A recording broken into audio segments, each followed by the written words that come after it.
here. Are you? Hey there, how's it going? Got Captain Fons and Adman on back again on the Great Chronicles Resolve. It's been a while, but we're back again. Yeah, sorry I'm not being able to stream on yesterday because a lot happened. I don't want to get into it at the moment. It was Don't worry about it. Anyway. We're just here to have fun and laugh at hilarious anime courtroom shenanigans set in Victorian England. Very much. So yes, we didn't get to find out who's actually killed Gretson, but apparently we found out a very interesting detail because we accidentally found out the missing person that apparently has a lot of knowledge, but also a lot of trauma. So we'll see how it goes. Oh yeah, he got fired from his old job and tried to throw himself out the window. Oh, turn off. Sorry. There you go.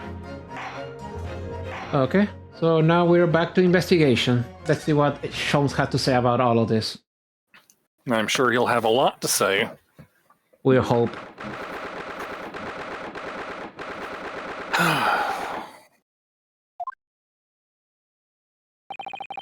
I still can't quite believe what just happened.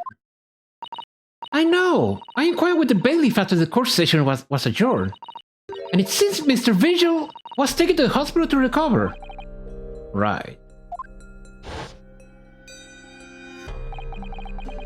10 years ago now, Mr. Vigil attempted to commit suicide by jumping out of the window of the prison governor's office. But ever since then, he's completely blocked the memory of those events from his mind. Nobody knew his secret, not his family, not even the man himself, but I forced it out of the open. Was it wrong of me to do that? And I'm not gonna do that scream again, sorry. Did I always to the mark, I wonder? Okay. Bruno! Yes, I know. Oh, Iris.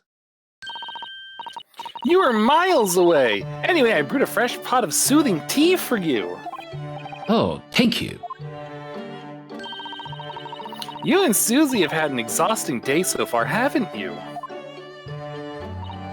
Oh, thank you, Iris. How's that feel with you? Do you happen to know where Mr. Sholmes is? When we came out of the courtroom back into the defendant's empty chamber, he disappeared as usual. Oh, no, I don't know. He just suddenly sprang to his feet and left. All he said was, I must leave. I wonder if he's pursuing the mystery of Inspector Gretson's death. Well, you know what Hurley's always saying, don't you? There are mysteries in this world that should perhaps never be solved. Eh? For the construction of a solution comes only at the expense of the destruction of something else. Oh, that's deep, actually. What does that mean? He knows very well that when you open someone else's old wounds, you often open your own, too. But he just can't take his own advice and leave well alone. Solving mysteries is too important to him. That's so true. But that's what I like about Hurley, after all. I suppose that's a lot of great detective in some way. Hi, Izzy. Hey, So Izzy. then, let's have tea, and then I'll give you this gun. I mean, then I'll give you a hand. Oh, the power of friendship and this gun she found. No, this is the gun that she made. She made, right. Oh, do you have time, Iris? And I'll give you this bullet from this gun. Yes, and I've finished this month's manuscript at last, with barely a day to spare before the deadline. Damn. Oh, I'm so looking forward to it. A brand new story to read, the Adventures of Sherlock Holmes. You know, I've always hide Hurley's violin in days before I have a deadline. I wonder why. You do. Poor Mr. Sholmes. I'm sure that's very wise, Iris. How sensible is you? Now then, my dear fellows, let's make a plan of action before we continue our investigation. Oh, that was a fast cup of tea. Yep. Just want to see something real quick. Oh, it's still there. Okay. So probably not going to. I haven't hidden it yet, you idiot. Okay. So, how'd it go in court this morning? Well, we still don't know the truth about what really happened, but one thing is increasingly clear. Lord Van Sykes definitely didn't do it. Oh, goody! Yes, that's right. We managed to uncover several new facts as well. Oh, really? And there was another development too. Kazuma. Yes, it's quite clear now that Kazuma-sama is not himself. The way he's acting is almost like he's possessed. I know. I mean, at the end of the proceedings earlier, it was like a bloodhound the way he was chasing down Mr. Vigil's forgotten path. He's not normally so mercilessly persistent.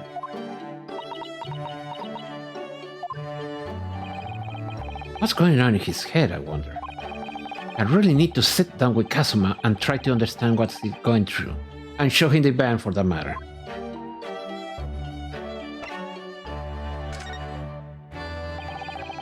If Grayson was really murdered the day before his body was discovered, then Lord Van Sykes has to be innocent, you see.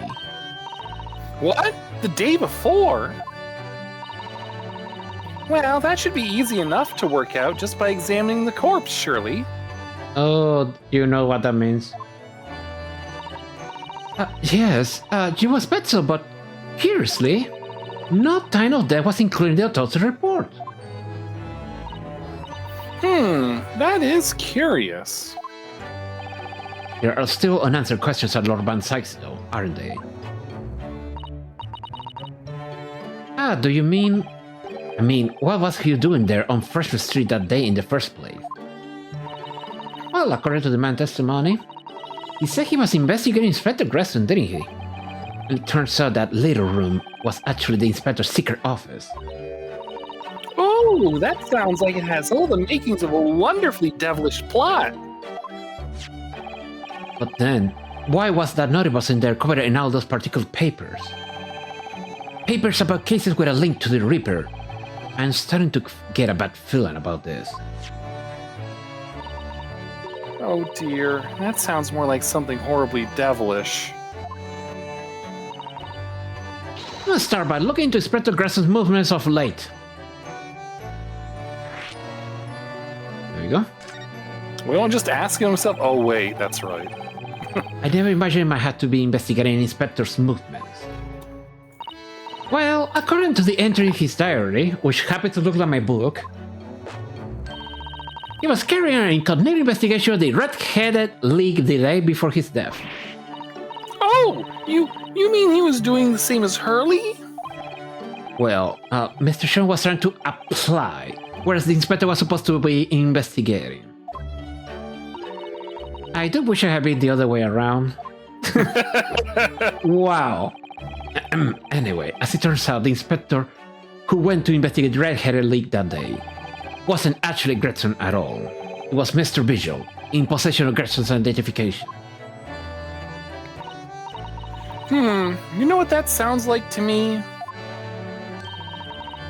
Establishing an alibi. Oh my! Yes, you're absolutely right, Iris! But why would Gretchen need an alibi?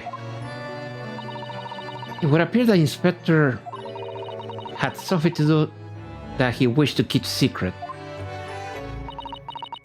I don't believe it. I always thought he was just a harmless lover of fish and chips. But perhaps they were seasoned with something a little more potent than sand or vinegar. I think perhaps we should try to move away from food analogies. What? I was just gonna say he was seasoned with... Don't even dare, Mr. Maruhodo. Well, anyway, Lord Van Sass felt the need to investigate Gretson. Yes, I agree. We must try to find out what he knows. And if you remember on the past game, he was freaking out that he was in a secret list. Do you remember? That's true. Yeah. Or he knew he was in a list, to put it that way. That he didn't want to be public. That's true. Vigil, you say? Isn't that the name of the lady who came to visit Hurley yesterday? That's right. To ask Mr. Sean, he will help her to find her missing husband. Only Mr. Sean's completely passed the buck to us. Actually, didn't you say that Mr. Vigil had been taken to the hospital? Do you know which one? Well, knowing our history, there's only like one hospital in the entire city of London, so... Oh, it's St. Sinners. Big surprise. Yeah. I'm starting to wonder if all the other hospitals in London have closed then. Well... But that's amazing, Runo! You found the lady's husband already! Well, I suppose I have. By accident. And 10 years ago, while Mr. Vigil was the chief warder at the prison, he was responsible for overseeing the professor's incarceration. No! So when the convict escaped, he was held responsible and immediately dismissed. Sometimes I really don't want to grow up. There's more. For 10 years after that, while he was obstinately working as a peddler, he also had another secret job. He was paid by Gretson to be his stand-in, to impersonate the inspector. To impersonate Gregsy? But why? I have absolutely no idea. Ginny was right. I'm starting to think all adults are up to no good now. Damn. Including you, Runo. Ah, come on. I don't pay anyone to impersonate me.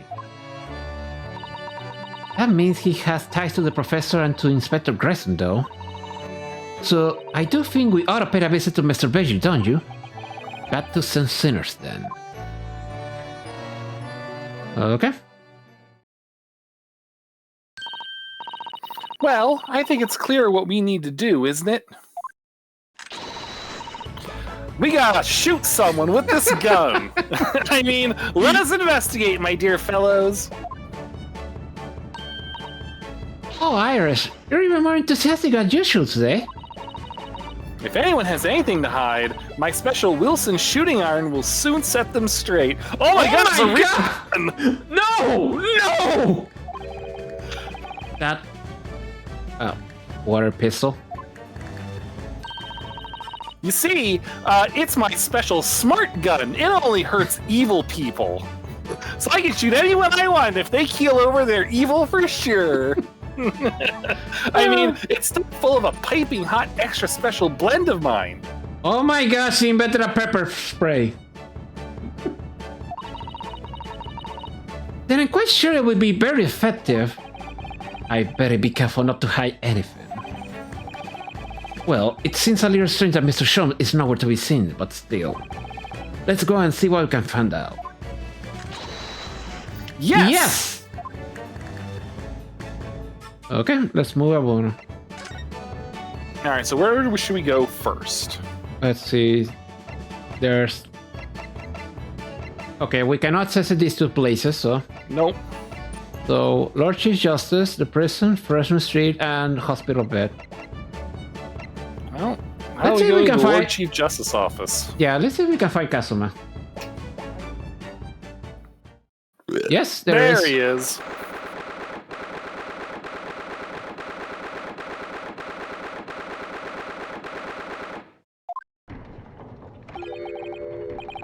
No arguments, Prosecutor Asogi. You will continue with the trial exactly as I instructed. Is that clear? Perfectly. Ikazuma-sama! You couldn't yell any louder. Defying Lord Strongheart. Defying Strongheart by the sound of it. He never did know when to back down. Uh-oh. On your way now, Sogi. God damn it. My lord.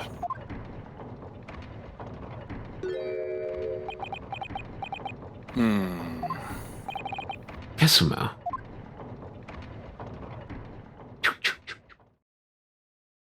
Disassociated. He left without saying a word. Oh no. Then, all eyes on me, please. Yes, what are you doing here? Oh, well, I was just hoping to ask you a few questions, if you wouldn't mind. I wanted Van Zyke's trial concluded today. But Prosecutor Asogi's unwelcome inquiries are going to make it take longer than necessary. Unwelcome inquires? And as a result, I'm losing even more precious time. Currently 2 hours, 55 minutes, and 41 seconds. 42, 43. Then when we resolve everything before 3 hours has passed, Mr. Ohodo? In a miraculous not even 5 minutes? Anyway, I can't let the man's obvious bad mood put me off. I need information. Straight to the point. Does Prosecutor Asuke believe that Lord Van Zyke is the Reaper? I wouldn't know. It was 10 years ago, in that fateful close trial, that Lord Van Zyke made a name for himself among the judiciary. But the next trial he fought, he lost. It meant the ringleader of a criminal organization was acquitted, thanks to all the jurors being under duress. But that's awful. Why under address? Shut up. The man's freedom was short-lived. He lasted just 3 days. Yes, let me see. He died in a rock like his place of work, I believe. Incorrect, even though his workplace had no rocks around, which was kind of mysterious. Anyway, that was the inauguration of the Reaper of the Bailey. Or you see it happen in the middle of the street. Exactly, where there's no rocks at all. And people believe Lord Van Zyke was responsible. He was brought to trial himself, but it was shown to have been an accident. So he must have had a solid alibi then. Nevertheless, the mysterious deaths continued. He was killed by a vengeful...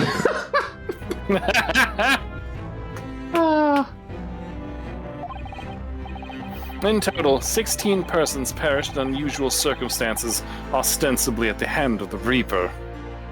So you could say they all had a final destination. Shut up.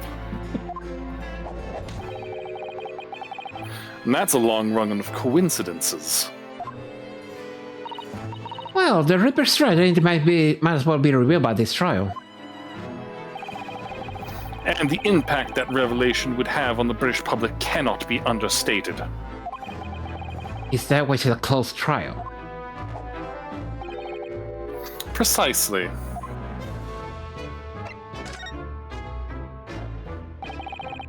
This country hasn't seen a closed trial for 10 years. So the last one was the professors. The trial of Genshin Asogi. Correct. Actually, we heard that originally. You were going to prosecute that trial yourself, Lord Strongheart. Van Zyke entreated me to relinquish the prosecution to him, that he might avenge his brother's death. And here we are, 10 years later. With the son of the man Van Zyke has condemned now looking to avenge his father's death in the same way. They do say that what goes around comes around. You could say it's Machiavellian, if I even knew what that meant, but regardless, however, it would seem that the new young prosecutor is harboring some ulterior motive as well. Oh, do say. Kazuma is? I like my organization to run smoothly, in the exact manner that I prescribe. As with the giant clock in here, I won't tolerate a single cog being out of step with the others. So that's all what these gears are about in here. Oh, so we're in Bit Ben. Okay, got it. And if the young man refuses to mesh with the other parts of my great machine, then I will be forced to take steps. What do you mean? Not something with which you need to concern yourself. In any case, all your questions will be answered tomorrow.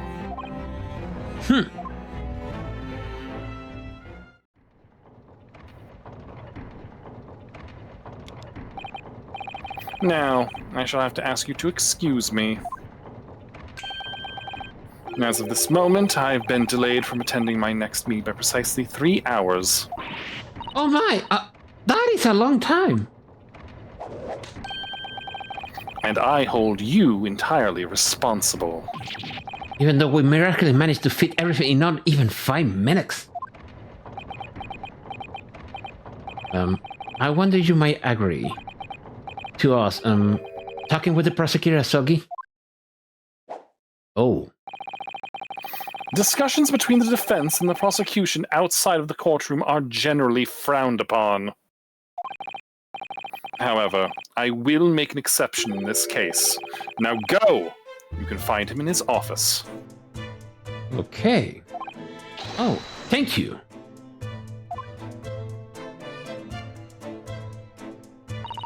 Let's go to see him at once. Mr. Hodel.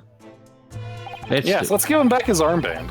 Some of my best friend in the world, but I'm really not at all sure I know how to talk to him at the moment.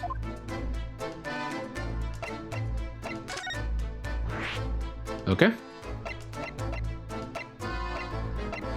There you go. Hey, let's go.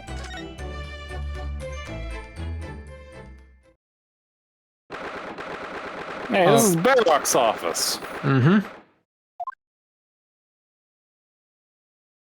Oh, look at that. So, this is the office of Prosecutor Asogi now, is it? Isuma-sama is doing so well for himself. Oh, Jesus Christ. Even though he's always forced to kneel on the floor Japanese style in that dark corner. It's his habit to see faces than whatever he's working, for crying out loud. You should do it too. I'd rather not. Well, it looks like our journey here was wasted. The prosecutor appears to be out. Perhaps we should discuss things with another prosecutor we know first? Okay, before we go... Hint, nudge, nudge. Yes, before we go... Let's see, what we have here. Mr. Naruhodo, it will be very underhand to glean information from Kazuma-sama's office while he's absent. This sounds like, don't investigate until he's here. We should wait until he's here before we start nosing around. Like he said. Okay, fine. Of course, yes. She doesn't take any nonsense when it comes to Kazuma, doesn't she? Okay, might as well. Then in that case, let's go. To the prison. Alright. Because he's there right now, so... Hoping. Yep, there it is. Oh, it's a book now. It's not like I have anything else to do in here, fool. Lord Bansaki's reading, look!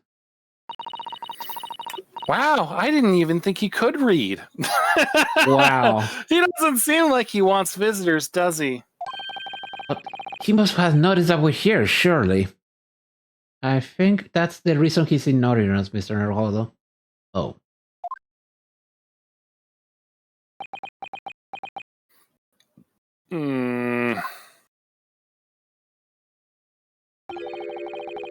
What do you Nipponese want? That's no way to greet the liar who's trying to harass to prove you're innocent, is it? Perhaps not. What? I apologize. So, what can I do for you, Mr. Naruhodo? For one, you could cut the sarcasm. Impossible. Lord Van Sykes, speaking earnestly! Is that what you call earnestly, Miss Susato? Oh, the fog will lift over London for the first time in months tomorrow. This does feel very, very strange.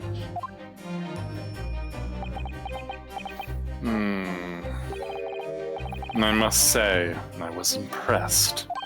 Oh? Well, thank you. Not by you, by your fellow Nipponese, your prosecutor friend. Of course. Oh, I see. Yes. It's sardonic, don't you think? For a man such as me, so loathing of the Nipponese, to be entirely at the mercy of the two of you. And I suppose it's retribution for having played the part of the Reaper all those years. Played that part? Okay, you have to explain yourself now.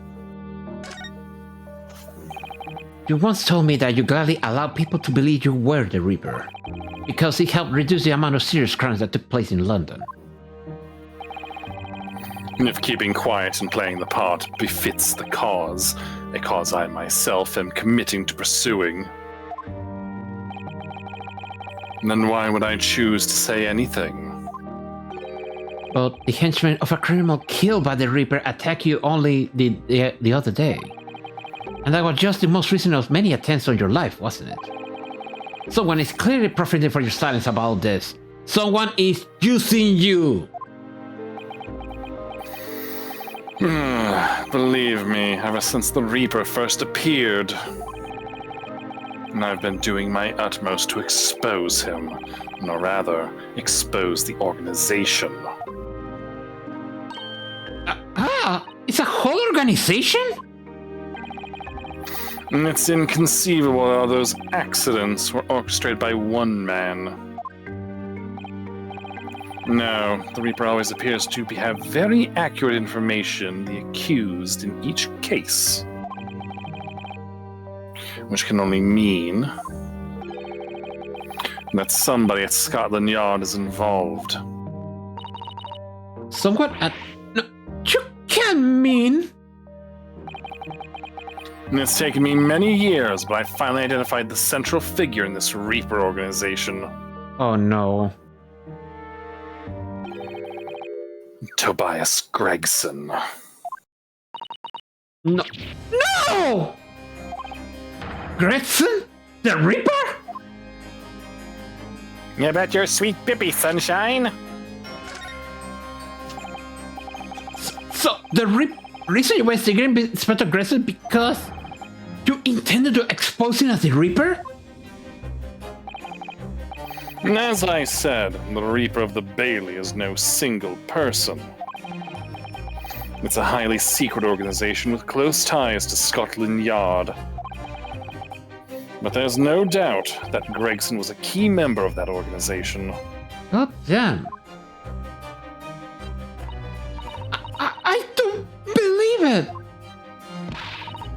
Are you saying that that he was behind all those awful criminals meeting their...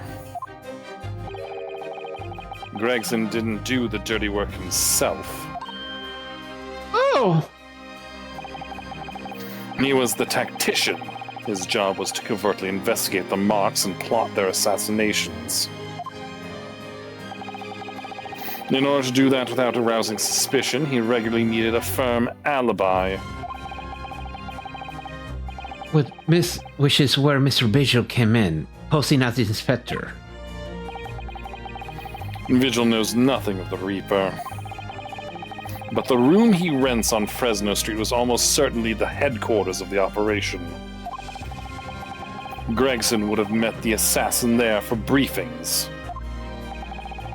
So we don't actually know who carried out the killings then. Actually, I do have a name. Oh my god. You what? Well, if you can name the man, you had the true identity of the Reaper already then.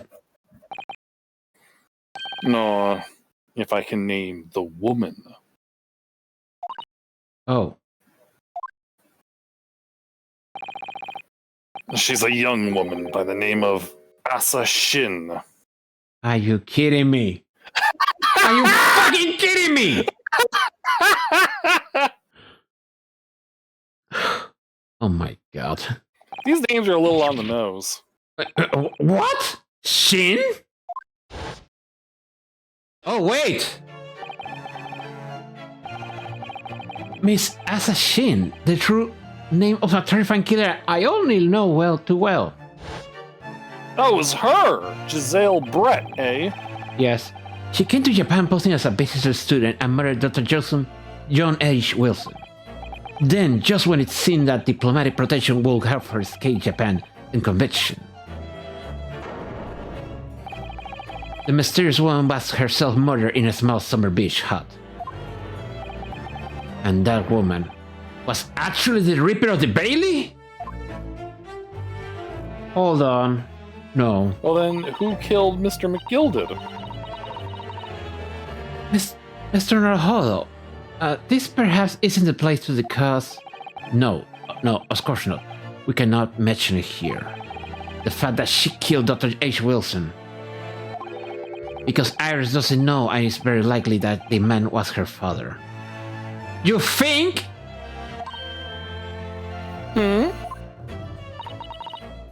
Asa Shin. I should let father know at once. Yes, I agree.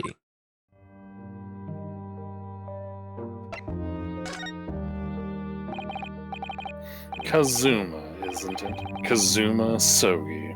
You say he's a friend of yours. My best friend. It's a royal season I got to come to Britain. It was all of his merits. I had nothing but respect for him.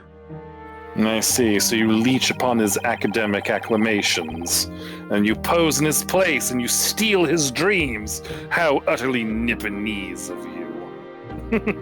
Yes, I understand that only the very best students are selected for such opportunities. And I've had a fine demonstration of how sharp he is in the proceedings earlier today. He missed nothing. In fact, his flawless performance very much reminded me of his father. Genshin Asogi, the professor. And it's true that the aristocracy at the time was the root of the numerous grave societal problems. And they're abusing their power, playing with the common man as pawns in politics, in economics, in war. In many ways, Asogi was carving out a canker from society that we British couldn't deal with ourselves. I see. But that's precisely why it makes no sense. Clint Van Zyx was a noble, upstanding man. He wasn't corrupt.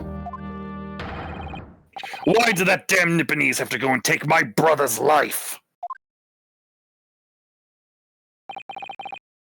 In spite of having once saved mine.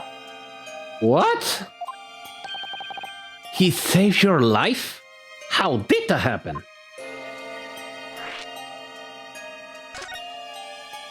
Alright, I must warn you, this is a long and arduous story, and I'll even remove your ability to skip my dialogue boxes. It was 10 years ago, on a foggy night. What was to be the professor's final strike had sent a wave of panic through the capital. So Clint Van Zyx has already been killed by this point then? Genshin and I were walking down some back streets at a late hour. And of course, at that point, I had no idea of the true nature of the man at my side. And all of a sudden...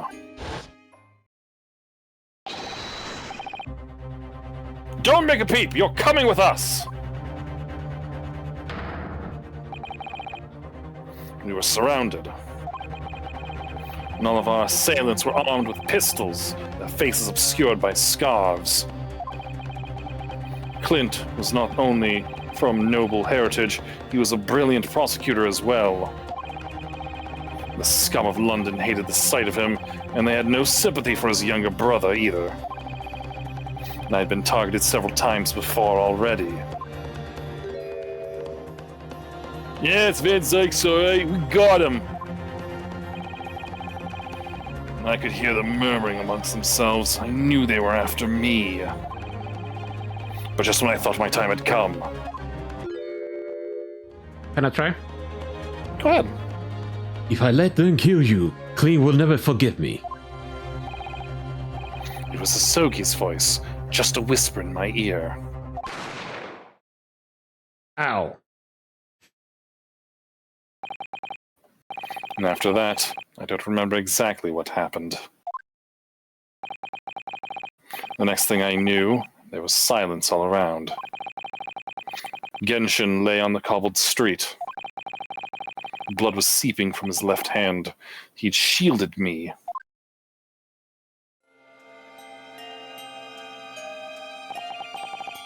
And 2 days later, they arrested him. On suspicion of being London's most notorious mass murderer ever, the Professor. How awful for you. All at once, I lost the brother I revered and the foreign friend I held in such high regard. I'm so sorry, Lord Van Sykes. Don't you pity me! And that's the end of my miserable tale. I never thought I'd recount it to anyone. Well, thank you for confiding in me. The Professor, the Reaper, and Inspector Gretson. I wonder just how intimately related they all are. I still can't quite believe that Gretson was essentially the Reaper, giving assassination orders to Jezebel Brett. Mr. Erholo, let's go and inform my father. I'm sure Gorin will want to hear about this new information. Oh, that means I get to meet your daddy, Susie! Hooray! Oh my god. Yes, alright. Let's get back to the Great Waterloo Hotel then. Okay, let's move on. I started to have a theory that Genshin was framed. And that's the reason he got killed. Oh, you think? Yeah. And the main reason he got shot as well. Anyway. I mean, the culprit is never so obvious. Yeah.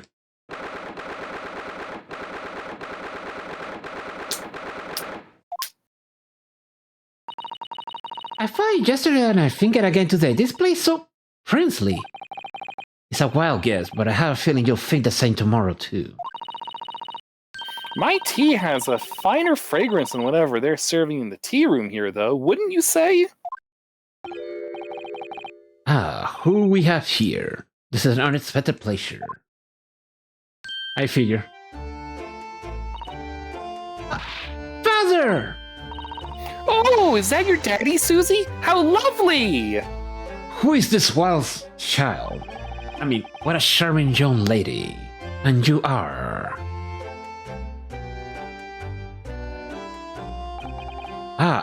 really? So you're the author of the Adventures of Sherlock Holmes, are you? No, it's Sherlock Sholmes. That's me, Iris Wilson, at your service, sir. Susie's been such a wonderful friend to me over the last year, you know. Well, Miss Wilson, I must say I read your work regularly and with much interest. I just actually live with Mr. Sholmes, you know, Father. Is that so? Well, perhaps that goes some way to explaining that bright look in your eye.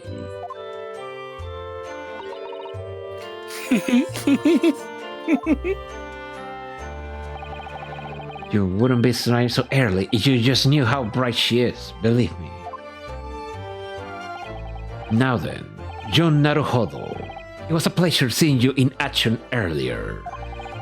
as an invitee of the symposium, I was allowed to observe from the gallery after I twisted some arms, literally. I was gonna say, really? Did you twist them literally or figuratively, metaphorically? No, I think I broke some arms in the process, you see. You see, I'm secretly an assassin, you know. Oh, And god damn it, got me again, Mr. Naruhodo. And I must say, it was a truly exemplary performance. Well, thank you very much. Although I'm fairly sure you made it by Kazuma on the end there. Oh, no, please don't misunderstand. It was you who impressed me. Why everyone read my thoughts? Because you have such loud external thoughts.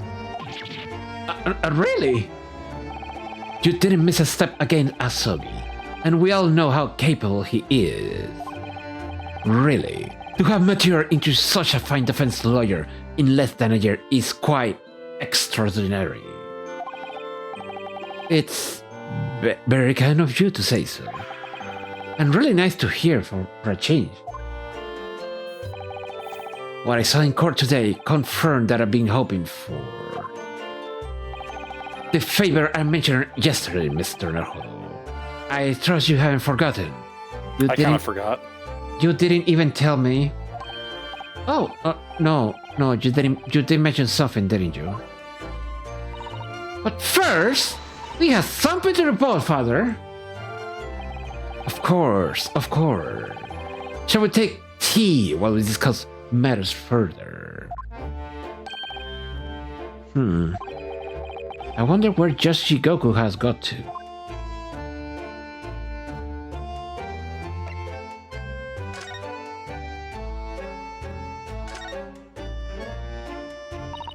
Father, do you know about this so-called Reaper of the Bailey? I heard rumors. Some members of the judiciary explained it all to me yesterday. Of course, when I was visiting a student here in London, the Reaper has yet to emerge. Right, he didn't appear until after the case when the visiting student had already returned home. Lord Van Sykes, who was in the dock today. That was Baroque, the younger brother of Clint Van Sykes, I believe. That's right, and he's known throughout London as the Reaper, as you heard. But the truth is, it wasn't him behind all those mysterious deaths. It was somebody else. I see.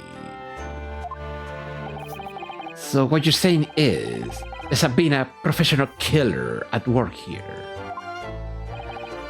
Exactly. Someone by the name of Assassin, in fact. I beg your pardon. Did you say Assassin?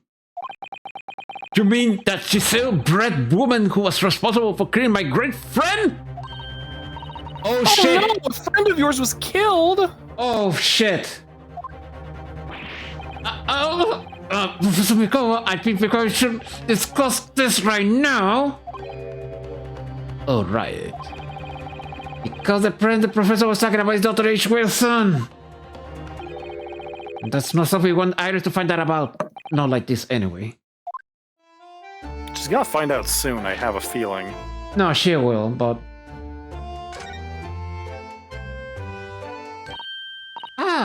I just remembered something. Biscuits! This hostel has the most delicious looking biscuits! Right, biscuits! That was right out of the blue. She's doing this deliberately. No shit. I think I'll go and see if I can purchase some. I wonder, would you like to come too, Iris? We'll get some jelly donuts on the way. Oh yes! You just try to leave me behind.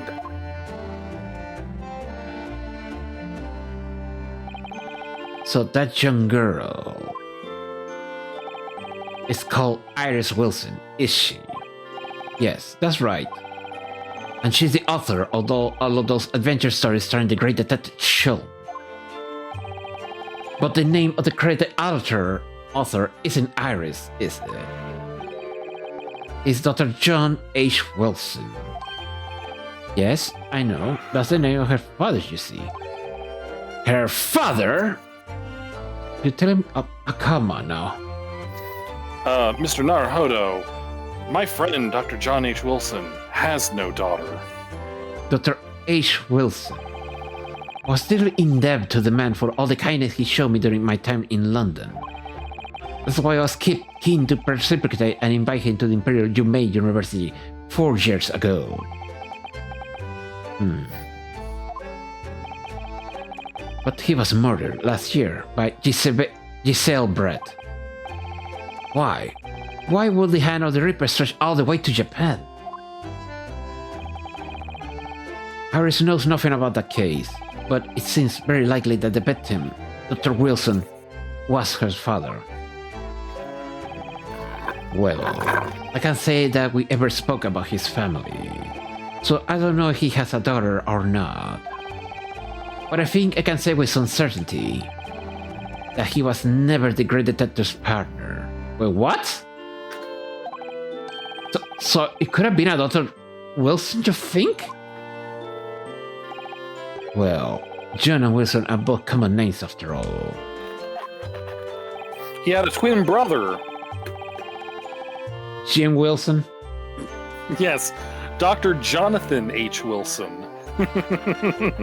Still, it's probably best not to mention this to the young lady until we can be sure. Okay, that'll be a hell of a twist at the end we found out, who's this guy? He was never dead the entire time. He was only pretending. That's what we thought, yeah. We're back with cinnamon biscuits. I mean, hello. Oh, this smells delicious, Iris. What a manly scream. I think cinnamon will go very well with the tea they serve here, don't you, Susie? Oh, yes, I'm sure you're right, Iris. Okay, what about the judge? Mr. Naruhodo, there was never a Dr. John H. Wilson. That'd be one hell of a twist actually that comes out, but anyway, I haven't seen Josh Jigoku for a while, have you? Guilty!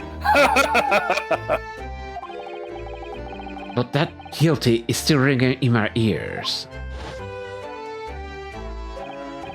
No, now that you mention it, I haven't seen him since this morning either.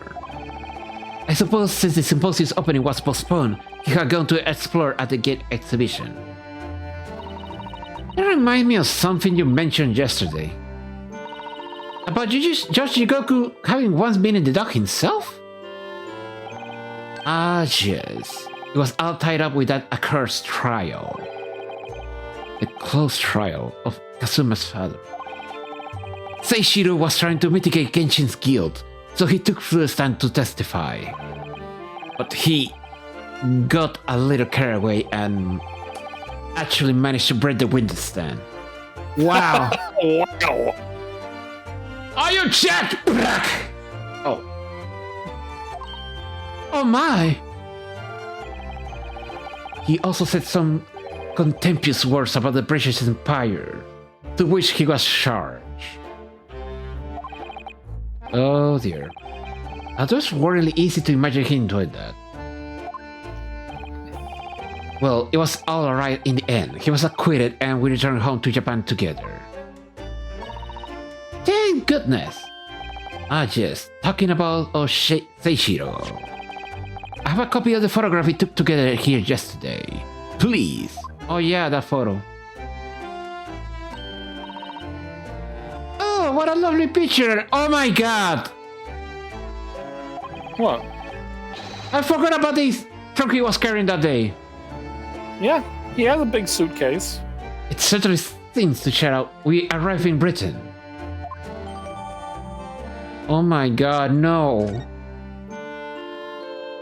It's to hide my bodies in. I mean, oh god damn it, you got me again. None of us had any idea that was coming when we took that, didn't we? No, that's so true.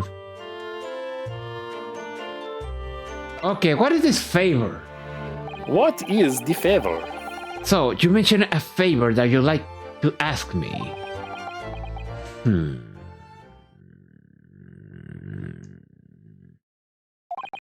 Well, this faithful trial you're fighting.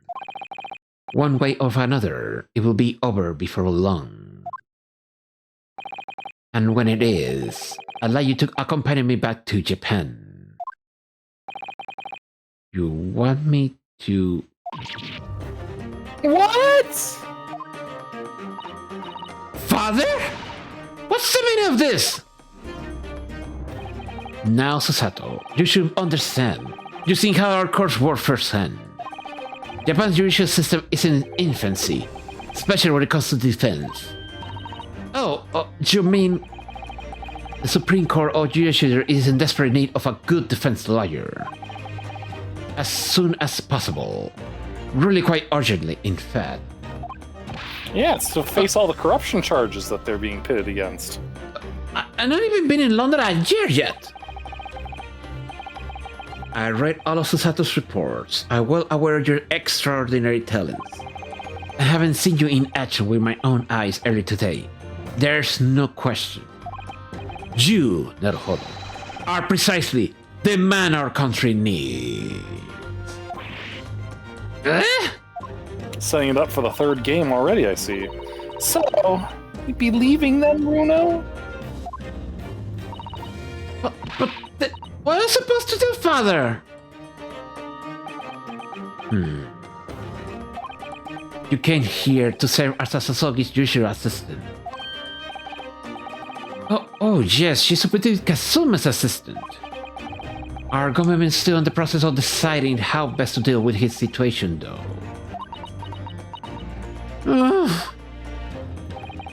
You always chosen your own path, Susato. And I trust your judgment. In this matter also. Father! Please, the pair of you, don't look so downcast. It's merely a suggestion, you understand. I hope you find honest. But I don't want to force you. I'll ask you that you consider it and come to a decision by the time this trial concludes. Yes, alright. You will leave, will you, Bruno?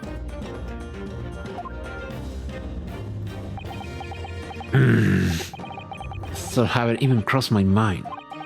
Up until now, I've just been trying to do what I believe to be Kazuma's will. But it turns out, he's still alive. So, where does that leave me?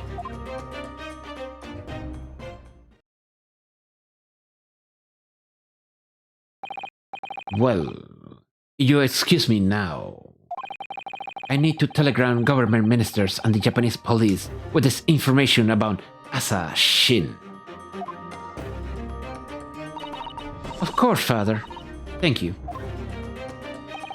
I look forward to next month's installment, Miss Wilson. Oh, good. Please do come to Baker Street sometime, won't you?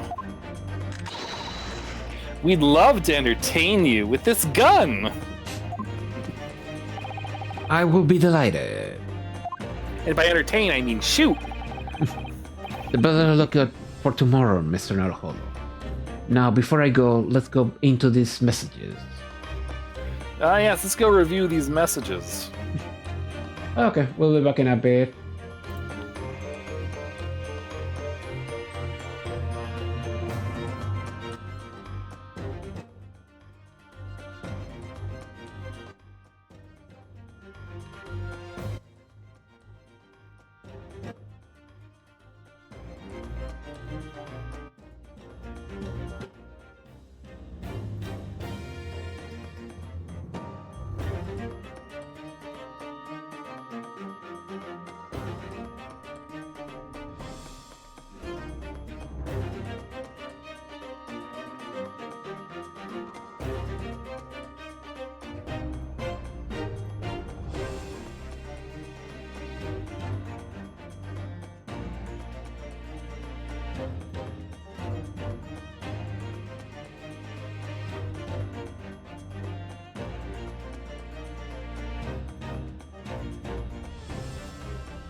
Okay, we're back.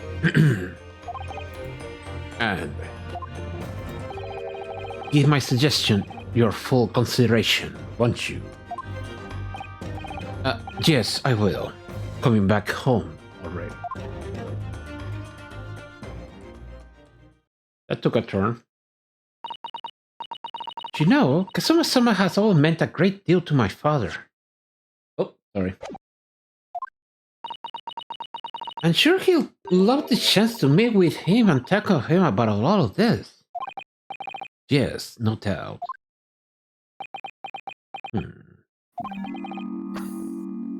Asashin. Oh, wait, I think that's you. Is it? Yep. Of course, it's so obvious! How could I have neglected to consider the possibility before now? Mr. Sholmes! Hurley, where have you been? Why, I joined all of you for tea, of course. What an extraordinary question. Oops. I didn't notice you at all. No matter, no matter. Anyway, to more pressing concerns. Mr. Naruhodo. Oh, yes? I must dispatch a telegram to your country at once. It is a matter of much urgency. To Japan, you mean? Tell me, to whom can I entrust the task? Quickly now, who? Well... My father had just not left to send a telegram to Imperial Police Bureau of Japan himself. I see. Well, he looked reliable enough for a bearded fellow. Excuse me? I don't think that file sports could be considered beer, Mr. Sholmes. British people at the mere mention of tea approaching at speed of light. There's not a moment to lose. Kindly ask your trusty unshaven father to see this is sent. I will, but what is it? No questions at this time, if you please, Miss Susato. And all we can do is pray. That for once, my deduction is awry. Oh. Doesn't that imply your decisions are normally correct, Mr. Sholmes? Just... Now then! You may be surprised to learn that I am a very busy man. And I certainly have no time to hide behind settees and eavesdrop on other people's conversations. So that's what joining for team meant. And I leave the sending of this in your hands then, my dear fellows. Oh, flash step. He flash-stepped. Someone else mentioned tea, so he had to go. Mr. Sholmes. Oh, come on now. He just sort of ran off, didn't he? At quite a pace. Left the unpaid bill for his tea behind too.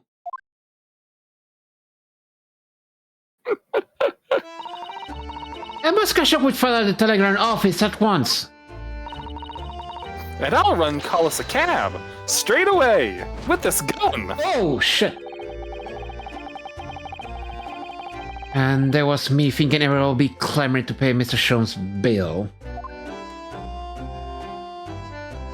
Okay, time to flash out myself.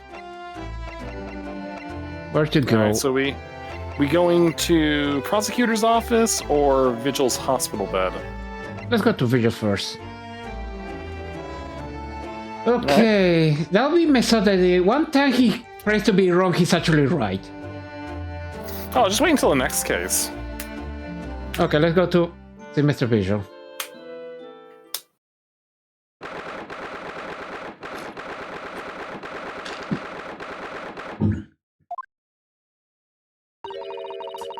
This is the word which Mr. Vigil was brought, apparently. Okay, he didn't leave anything. Okay. Can we look at the photograph in detail now that we have a moment? Okay. Alright, so yep, there's the judge, there's the professor, you know, the actual good one. And then only Suzato's smiling in the photograph, and you know, her father. Yeah. Everyone else is just so serious. What? That's just where he keeps all of his judiciary clothes.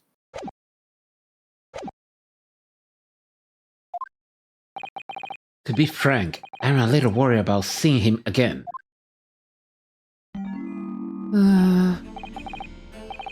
The lawyer. Hello again. Are you feeling better now, Mr. Vigil? Yes, thank you. Somewhat better. They locked the window, so I couldn't jump out of those. I'm so sorry to have caused you to... I mean, it was because of me. If I hadn't exposed your secret and forced you to remember things you obviously tried to forget. The prosecutor was here until a few minutes ago, too. You just missed him. Oh, Kazuma beat us to it. God damn it. He said much the same as you. He was very apologetic. Okay, what is he saying? But people back then didn't know what a camera was, so taking your photo, taking your treated with the stasers, sometimes getting your puppet painted. Actually, yeah, that's true. I think one of the Reddit photos involve a girl smiling all the time. But the truth is, I brought all this upon myself. Please, don't think like that.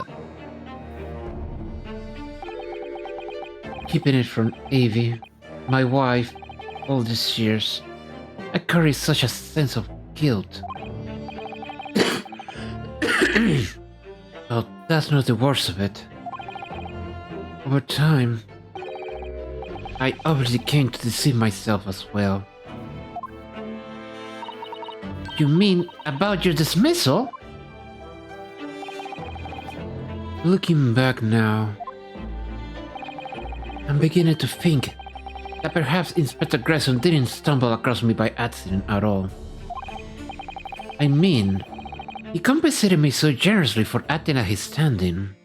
Suspicious! He was clearly concerned for my well-being and doing what he could to help. So perhaps Gresson knew exactly what had become of Mr. Virgil all along then.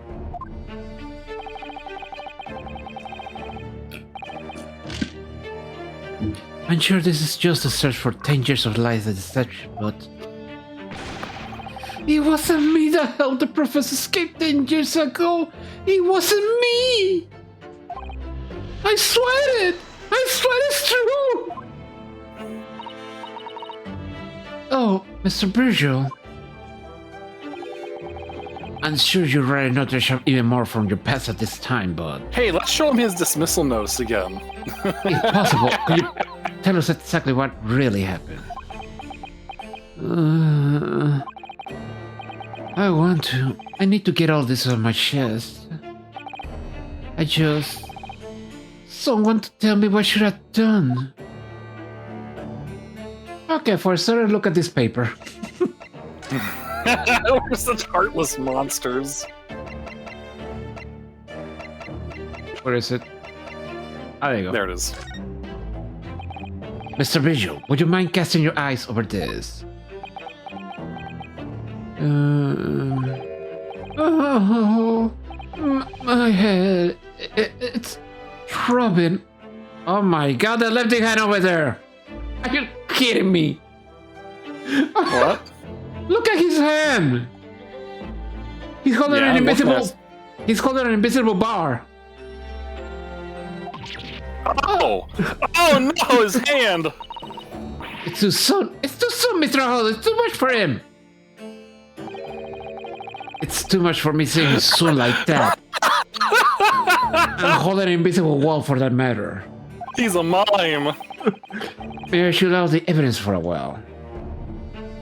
Okay, we had a phone. Alright, so presenting isn't gonna do much of anything. Inspector Gresson was obviously engaged in a special operation of some sort. He was investigating something that even Scotland Yard couldn't know about. Details of the Reaper's marks, yes. It was when he had to carry out those investigations that would take his identification and impersonate him. You pretend to be the inspector and carry investigation on his behalf. Oh, no, never. I come a straight pet, I couldn't possibly carry a proper police investigation. All I would do is go to a specific location and make a little hoo-ha. That's something to leave an impression. So everyone there will think, a detective called Gresson was here. Oh my god, he was actually leaving alibis.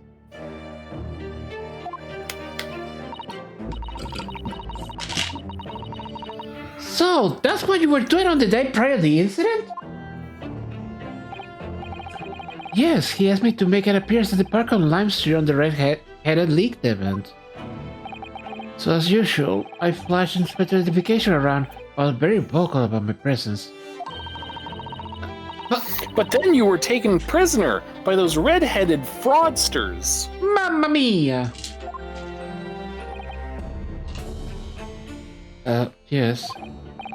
So, you will always make a point of showing Gretson's identification and generally being loud. That's what the inspector asked me to do, yes. Well, that's one way of becoming a legendary detective, I suppose. Not a good one, though.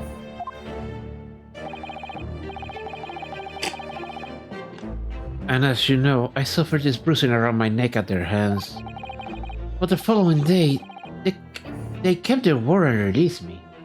Hey, CB. Hi, Zippy. Without returning the inspector's identification to you, however. We had an arrangement to meet in the Freshman Street room at 5 that day, so I could report back to the inspector. But at the agreed time, that's when I heard the gunshot.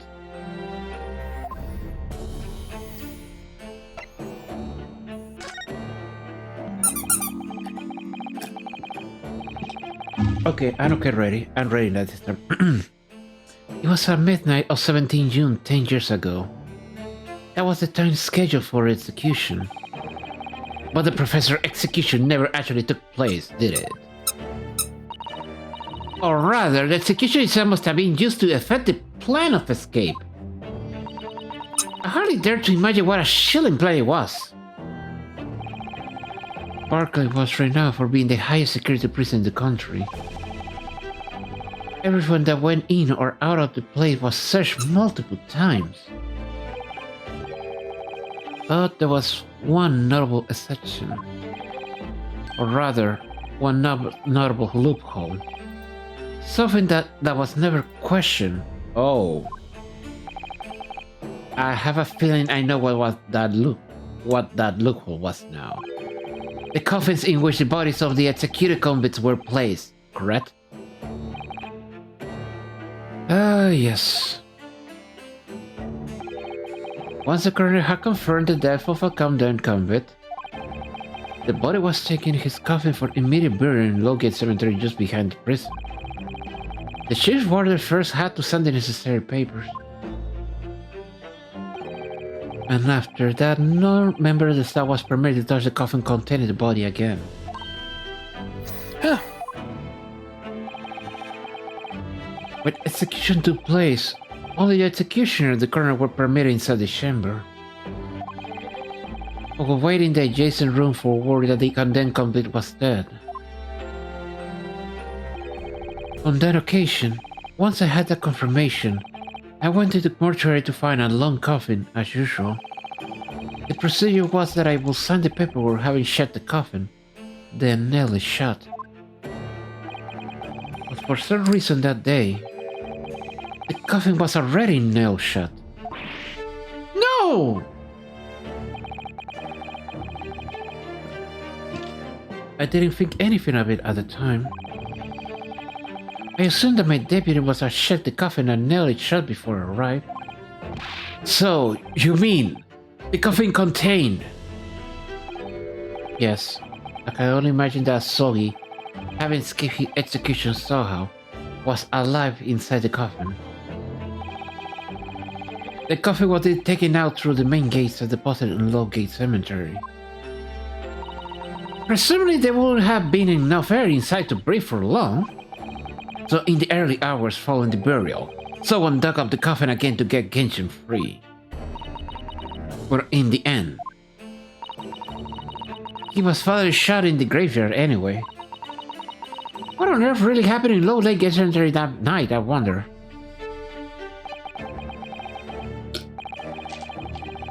I'm afraid I really don't know. All I can say with certainty are two things. Asogi couldn't possibly have escaped that way without help from somebody working in the prison.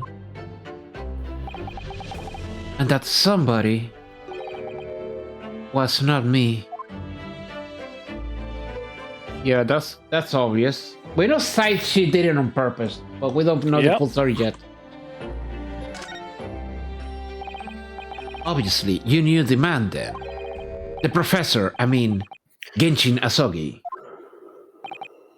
Ah, yes. I remember him well, in fact. Would you mind telling us what you know? Well, having been condemned to death as he was, any contact I had with the man was short, obviously. After that trial, which was carried out behind closed doors, attended only by elite members of the judiciary, they called for his execution to be carried out at the earliest possible opportunity. The outcome of the trial was set from the beginning, wasn't it?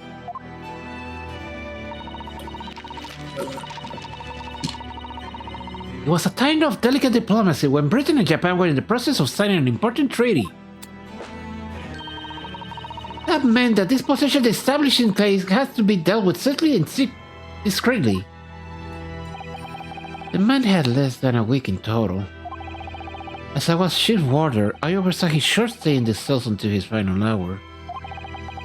I remember being struck deeply by his noble character and incredible resilience, and his great manlyhood, and his okay. What do you mean exactly? He was a killer of many men, but he was always quiet and polite. He was a gentleman and a man of intellect. In fact, I couldn't bring myself to believe that he'd done, so I asked him one day.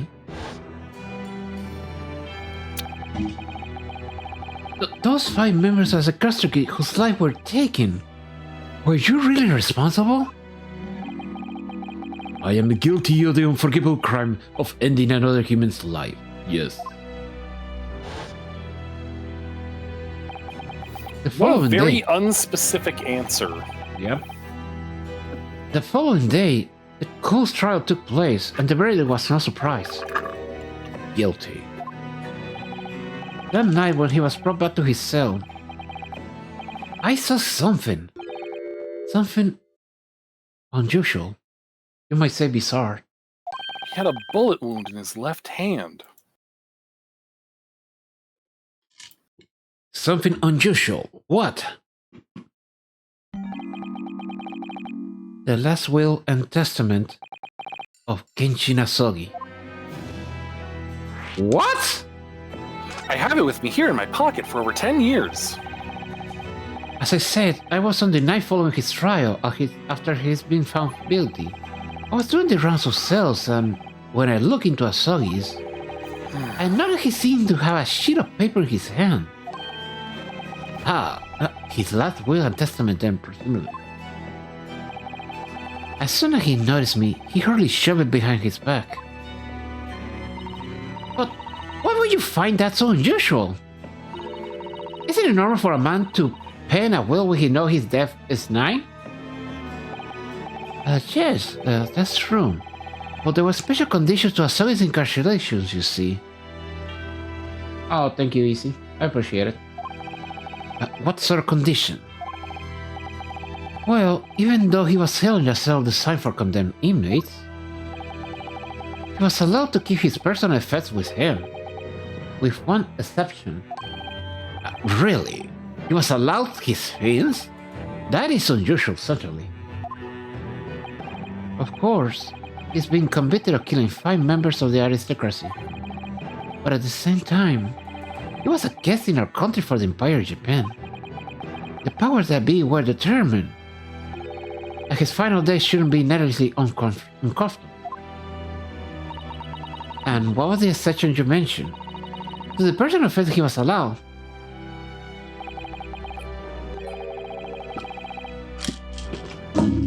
That's the point. He wasn't permitted to have writing material. Specifically, no pens or paper. So, he was prevented from leaving any written record what happened to him? Yes, that was the long and the short of it. I had no idea where he obtained that paper. Any writing material had been confiscated from him upon his incarceration. As I said, he hid the paper behind his back and then he pleaded with me. What did you just hide behind your back? Please, please, turn a blind eye. This is my lifeline. But you know it's against the rules. You're the only person who's seen. You just agreed to keep quiet. Alright then, but what's on the paper? A last will and testament. This will is the only weapon I have left now. Ah.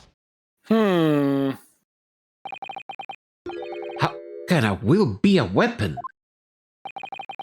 So I decided to pretend I see nothing, and I let him keep his will.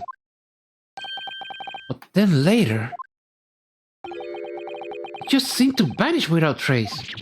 What? What do you mean it vanished? It was seen that it is the end of the story of his mysterious will. There you go.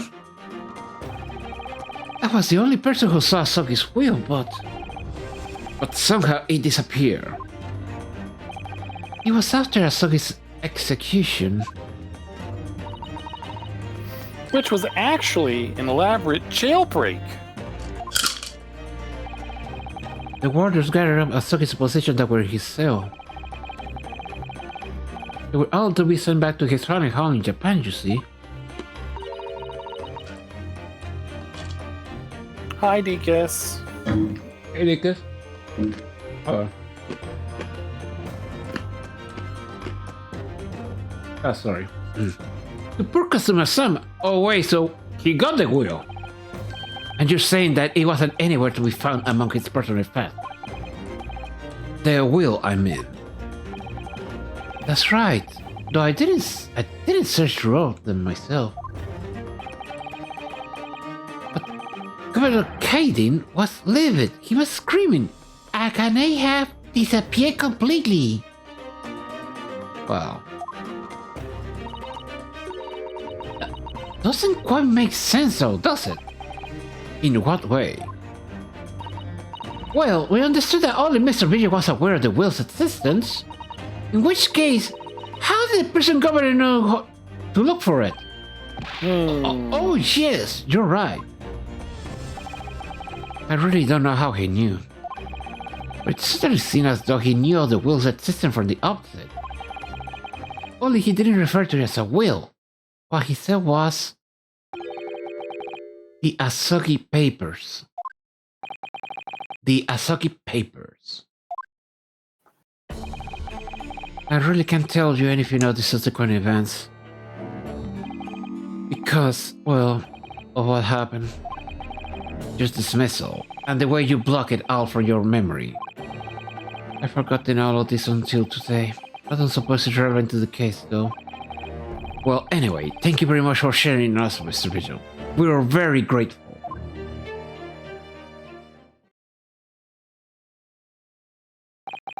I'm afraid there's really little more I can tell you.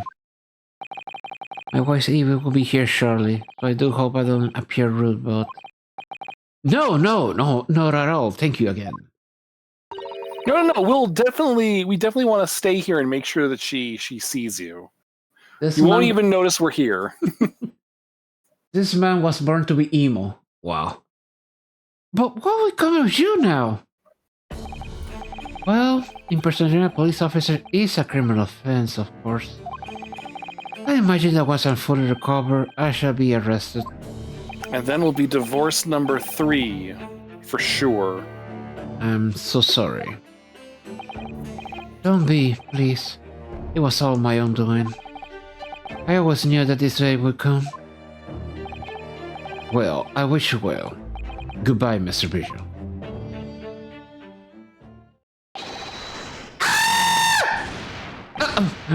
Before you go, this is your last thing. Oh my god. Yes. What is it? The soggy papers. What? I'll be very grateful you make no mention of the things I told you about them. Presumably for some good reason. It's my understanding that the buried sister is a closely guarded secret. If it became known that I remember, well, it could be rather troublesome, I think. I understand. Some sort of will that Genji Yasuke penned just before his death, which the man himself claimed was his last weapon. I wonder, perhaps it had something to do with his plan to escape? No. Oh yeah? Is there anyone who might know more about the document that Kazuma's father left behind? It would be Mr. Vigil's governor. Then we know precisely where we must go. Back to Back Clay Prison. Oh my god.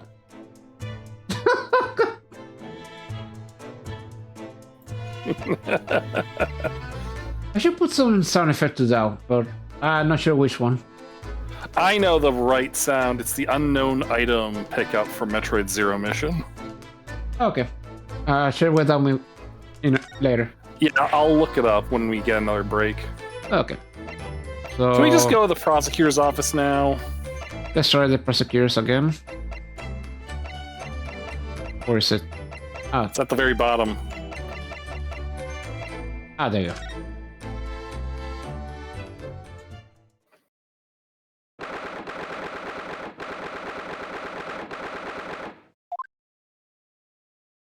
There he is. There he is. Finally, I get to voice the line.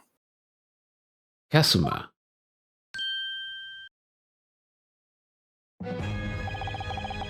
I thought it wouldn't be long before you paid me a visit, Ryunosuke.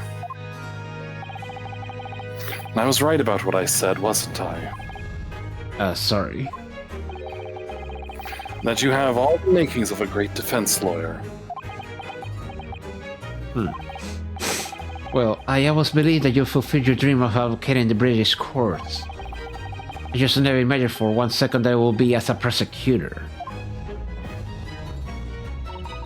Seeing you standing in a foreign courtroom, so can you realize that your dream, Kazuma-sama, is such a tight-fitting uniform? I'm truly happy for you! Get over yourself. And I am truly thankful to you, Judicial Assistant Mikotoba. I saw this guy.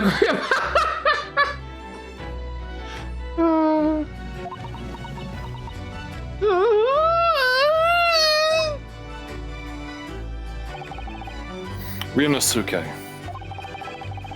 I always thought it would be fun for you and I to shake up the British legal system a little together. This isn't quite how I envisioned it, but I suppose it's just another twist of fate. I learned a lot of things during my time in London. About how Susata-san's father had asked himself a visiting student here once, along with Josh Jiyogoku. And about what happened with your father. Then you'll have no difficulty understanding why I had no choice, why I had to find a way to get to Britain as a visiting student myself. I want to hear from you, Kazuma. As you wish, Ryunosuke Naruhodo. Okay, first of all, what everyone been waiting for. Yeah, let's give this to you. Kazuma, this is your armband. Actually, I think it's yours now. Sorry? You're the defense lawyer. You have a talent for it. I've always known that you would. And now, you've chosen to take that path in life. As your friend, I couldn't be happier for you, or more proud. Kazuma. So you keep hold of that. Besides, I'm a prosecutor now. That armband would have no meaning for me. Well, you're sure. Thank you, my friend. No achievement for that? Are you kidding me? No achievement for that? Come on! Okay, that's bull. Anyway, let's... Oh, you could have given him the Chimera photograph. Okay.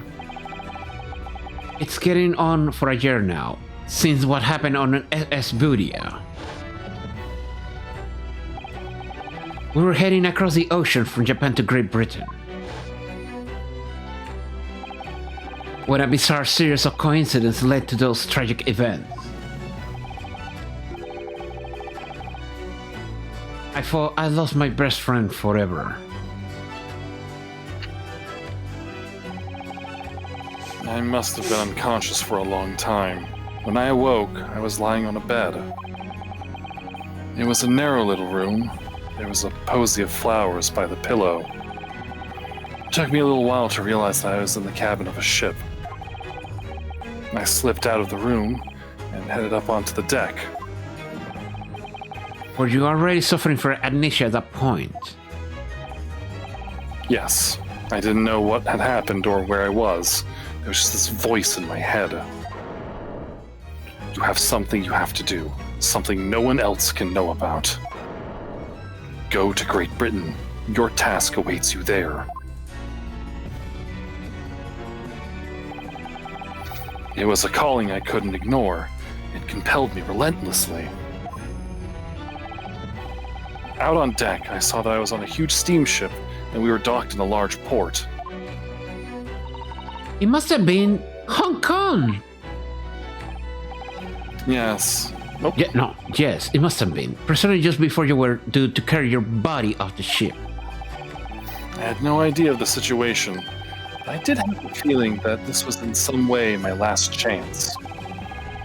So I concealed myself among the disembarking passengers and went ashore. Then I disappeared into the crowded streets of that foreign port city, so I could plan on my onward journey to Great Britain.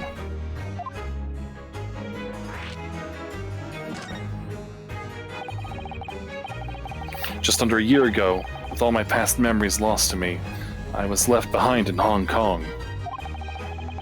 Everything was foreign to me. The sights, the sounds, the smells. My head reeled. I was truly at a loss.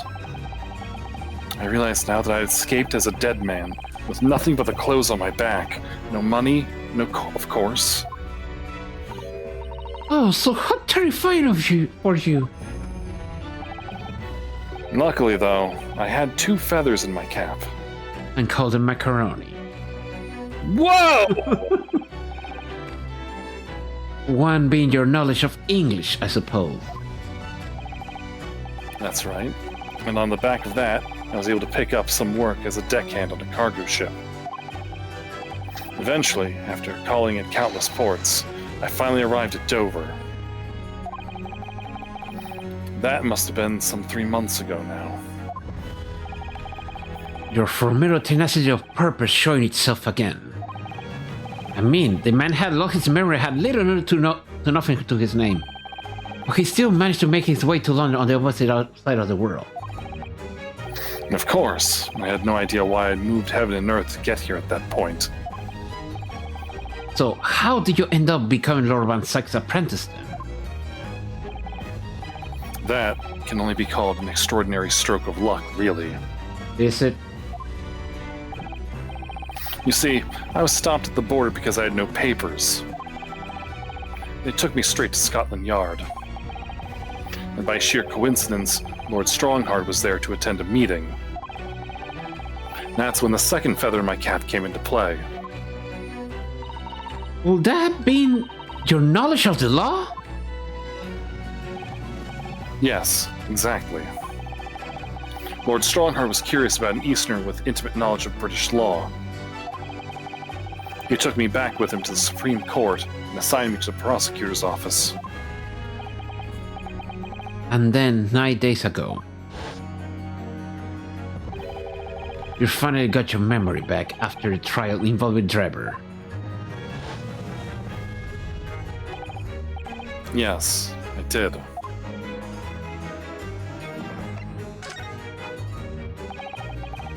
Ever since I first met you at Yume, you talk about your dream. Mark my words, Rinosuke. I'll be chosen as a visiting student and make my way to Great Britain someday. Did you know the entire time about what happened to your father here? 16 years ago. Aw. When my father left on that exciting trip to Great Britain, I was just a boy. Aw, an adorable one. We took a photograph together the day before his departure. It's my last memory of him. What I remember most about my father is his unswerving sense of justice. 6 years after he left, a gentleman called at our family home. He told me that Genshin, my father, had been taken ill in England and passed away. Oh. It was Professor Mikotoba, your father, Susato-san. Oh my! Ever since then, the professor was very good to me. He even helped to fund my university education at Yume. I'll be forever in his debt. But nevertheless, I just couldn't bring myself to believe what he'd told me. Oh. Then one day, a letter arrived at our home from Britain. There was no indication of the sender, so I opened it assuming it was from an old acquaintance of my father. What I read in that letter changed my entire life. What did it say? It said that my father had been a mass murderer, and the writer cursed the Asogi name. Oh no! As a result of that letter, I found out what had been hidden from me all those years. I felt so betrayed by your father, Susato-san. Presumably the letter was sent from a relative of one of the victims. If whoever it was had been a member of the judiciary, he couldn't have been present at the closed trial. The letter revealed that my father had been sentenced to death, executed for being a killer. I'm so sorry you had to find out that way. I imagine the British government did its very best to silence whoever sent that letter. But someone who knew the truth and couldn't bear the resentment that was always going to be a problem. But still, it could have been written by anyone. Why do you believe such a thing? There was a newspaper cutting included with the letter. It was the first I've ever heard of the professor and his terrible killing spree. Well, what did my father have to say about the letter? I couldn't bring myself to show it to him. What? Why not? Because he deliberately concealed the truth from me by telling me my father was taken by a fatal illness. That couldn't have been easy for him, and he'd done it out of consideration for my feelings. So instead, I showed the letter to Judge Jigoku. Oh no! To the other visiting student. He faltered for the briefest of moments, but then he just laughed the letter off. But in that moment, I saw it on his face. He was undeniably shocked, shaken momentarily, before recovering his poise. Ah! A year later, my bereaved mother succumbed to the strain of grief, and she too passed away. Oh no. That's when I made up my mind that one day, without fail, I would cross the seas to Britain and seek the truth for myself. The truth about my father, Genshin Asogi. And I wouldn't let anyone stand in my way. Oh, Kasuma-sama!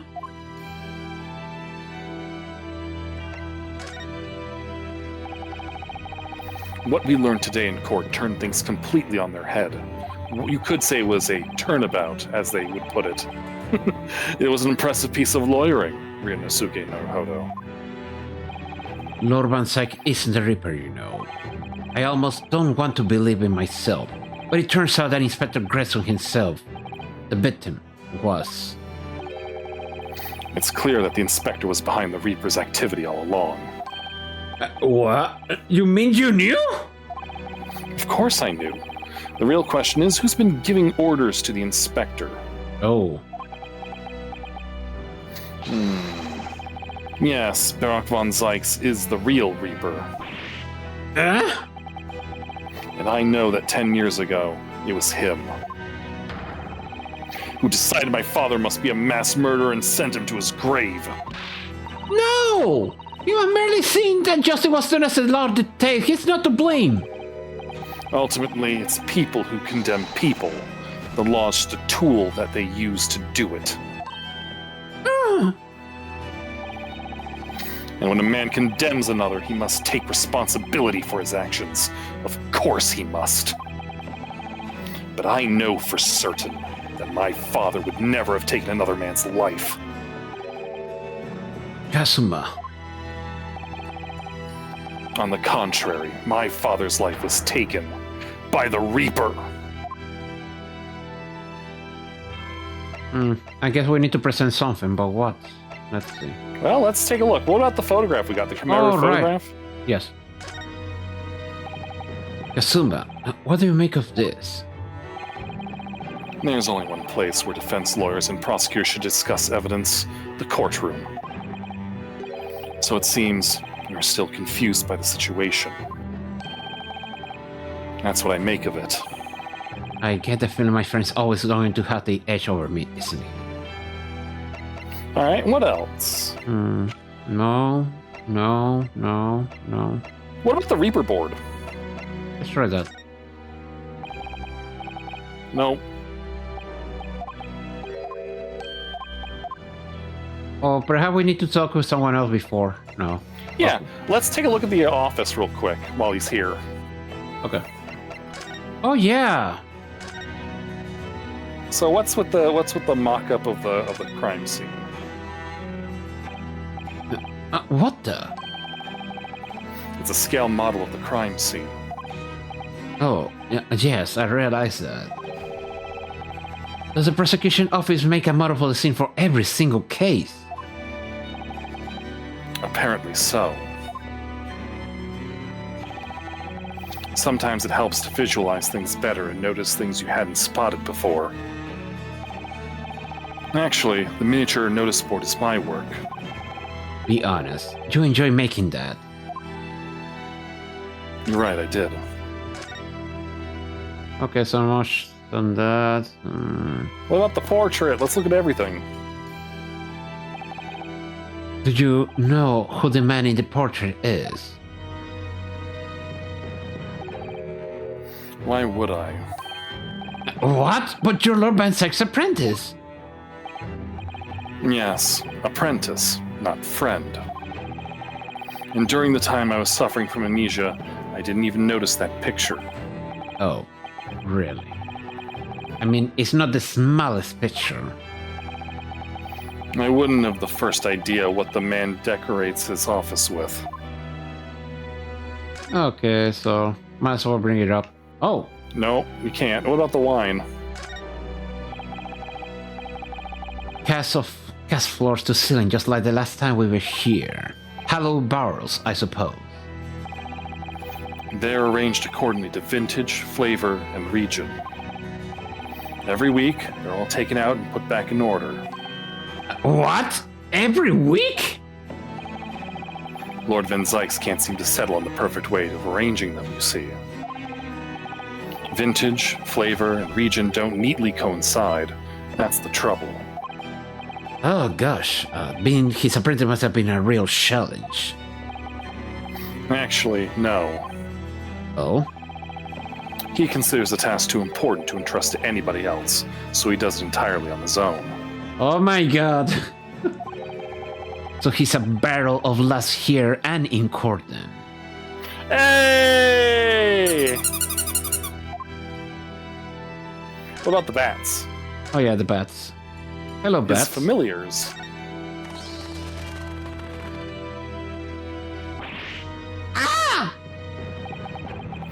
You disturbed the bats, did you? Fitting companions of Lord Van Sykes, wouldn't you say? Maybe he was in a Castlevania game, maybe. Actually, I seen things flying in London, Lord Stronghold's office too. Dove, I think. Some of them were in fire for some reason. Perhaps you have to like birds to attain rank in the judiciary here. Although bats aren't birds, of course. Oh, what the hell is this? What do you think? Okay. Hey, good to know that my filter caught that. Yeah, it is. That's good. Thank you, I appreciate it. How about Sparrow for you? What's that supposed to mean? Oh, nothing. Sorry, was just thinking out loud. Mr. Naho, you always think out loud. What's that little machine there? That little barista machine? No? Nothing? Nothing. Alright, let's go to the left. To the left. What about the chess set? Lord Van Sykes' fine collection for hollow chalice and bottles. All neatly lined up. Yes, he's extremely particular about all that. He has a strict regime for everything, from the storage of the casks to the bottling of their contents. Gosh, you must be having a really rough time of being his apprentice. Actually, no. Oh? He's so particular about it all, he refuses to let anyone else touch any of it. So it's been quite easy for me, in fact. Talk about weird. I know. The chess set. There's Lord Van Sykes' incredibly stylish desk. It's not my style, though. No, I noticed you've been working at the little table on the floor, kneeling down, Caesar style. I thought it was some kind of punishment set up by Lord Van Sykes when I first saw it. I find it the most comfortable way to work. I can do it. After a couple of minutes sitting with my legs folded under me, they start to go tingly. Don't exaggerate, Ryunosuke. We both know you can't even manage a minute. Wow! What about the gramophone? That anything? No? No, nothing here. Alright, well I guess we'll have to come back after speaking to everyone else. Okay, so... Alright, to the Passengers- prison. Alright, to the prison governor's office. Oh yeah. They haven't invented autism yet, so people just explain Van Sykes' oddities as part of being part of the nobility. Oh lord.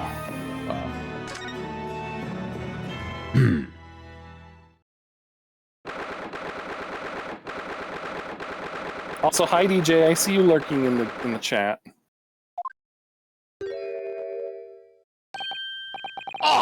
Back again, are you? Yes, hello. I hear about your investigation. I read the report just now. You found an app, Bijou. Yes, luckily. Hey, DJ. Well, anywho, the lady isn't working anymore, so your case was not the one with Buckley. I will ask you to get a wrong idea about that. Of course, yes. Mr. Bijou stopped working here 10 years ago now, so... Yes, we've seen his dismissal notice, haven't we? He was given the chop. Like that clock. I keep you care well, so how about we go can cook biscuit with a tea? Oh, they really are like little handcuffs, and as hard as irons, too. So, what brought you down here today? Well, there's something else we would like to ask you about, actually. Is that so? We believe there might be a document that disappeared from Genshin Asogi's cell. I think it's been called the Asogi Papers or something. Oh, you done it out, laddie. Did I know that? Gratitude not do without me happening Beckley. Lead the path and the path, laddie. Don't forget about where relevant details. His expression changed completely. We're clinging onto something here. See, the best thing about those biscuits is that they're super hard, but once you dunk them in tea, they become quite enjoyable. Yep. Okay, so nothing new in particular. Anything on the desk? On to the right there? No, Okay. No, All nothing. right, let's just talk to him. just about here. Anyway.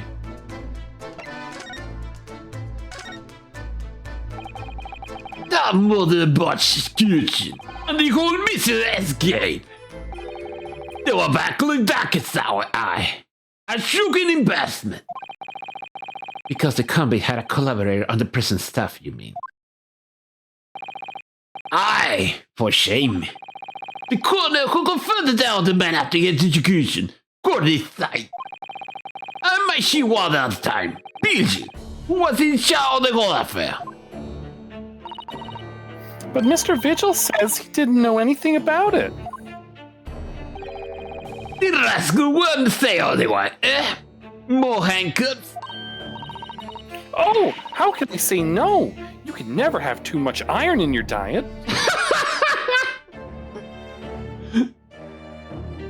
Don't tell me they actually made of iron. Iron filings.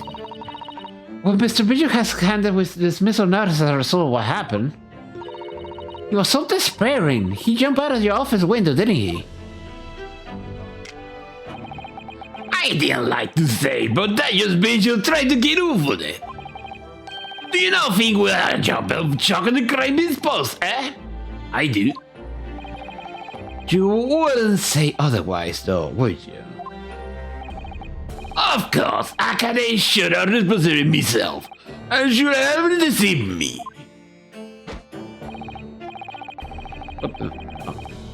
Actually, he barely anyone a kid went on that time now. We guys haven't been bothered. Under the side forbidden from having any visitors. No visitors. Someone obviously doesn't want her giving anything away. Gee, I wonder who. Well, we're not going home empty-handed. I will treat to see you back when I'll come. Here, the can't go for tea. Oh, well, it would be rude to say no. You don't want to become anemic.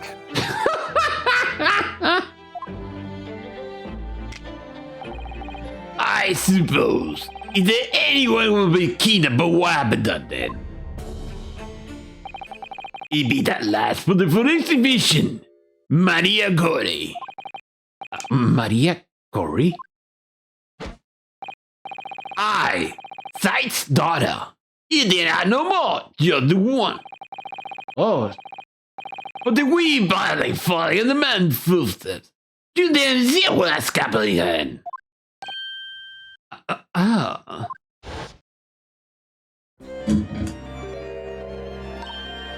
Mama, what is this? What did she spring from? Did she just call the doctor Mama? Dr. Sai's daughter, Maria Gori. We could do with talking to her.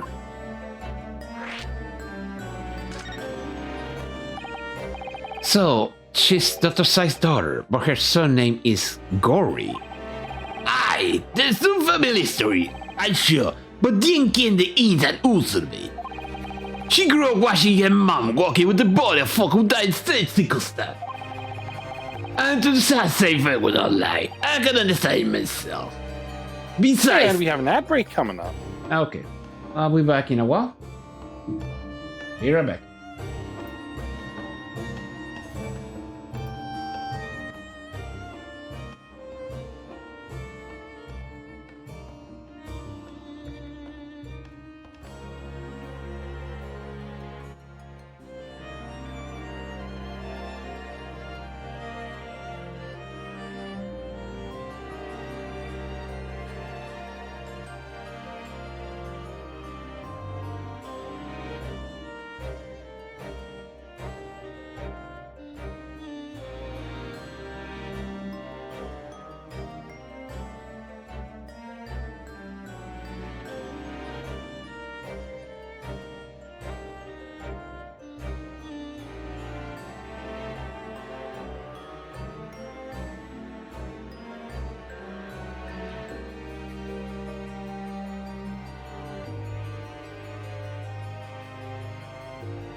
Yeah, let the glass empty this case because I have a feeling I'm gonna need it. Yep. Perhaps she was driven by a disrespect for her mother. Perhaps. Anywho, he was in charge of Gretchen's absence, I believe. Right. And the coroner responsible for his incomplete report. Oh yeah, have you tried showing him that? Oh yeah. Someone told me once that we last see hour-long bad story about good enough bodies. There were even rumors he used to listen to the funeral march as a lullaby. Oh jeez. Well then, perhaps her mother might have told her about the autopsy from the case 10 years ago. I said it's a very shy's least. After all, now a light chain came for all of us. We really need to speak to Miss Gory herself about this, I think. Well, thank you very much. I'm not happy about putting a part on this. It took years for London to finally forget the whole professor's business. Buzziness. Can you not give up on this, laddie? Stop asking Buskis spoiler questions. I'm sorry, I don't like dragging on the painful memory for everyone. Can you not stay away, nu? Leave me alone, then come back here, Oh. No, we still have one more thing to talk. Are you come to keen about that, laddie? There's no many voice here in the prison who can all do paper. Can't tell how Mr. Vigil told me. I'm afraid our sources must remain confidential, sir.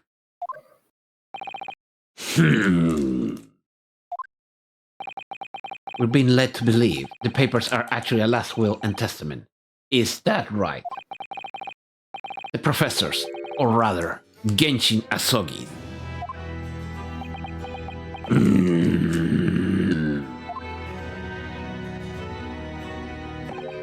Aye, that's right. You're willing for Jim. Oh, is that the end of silent treatment? But then after the company's execution, it mysteriously vanished from his cell, didn't it? Heavens, no! You're off that cock there. I mean, you didn't get quite the fight today. He was there in the cell. Exactly what should have been. Oh? Not what we heard elsewhere. Now, let's see. Leave you on the great little hook here. Sure can find it.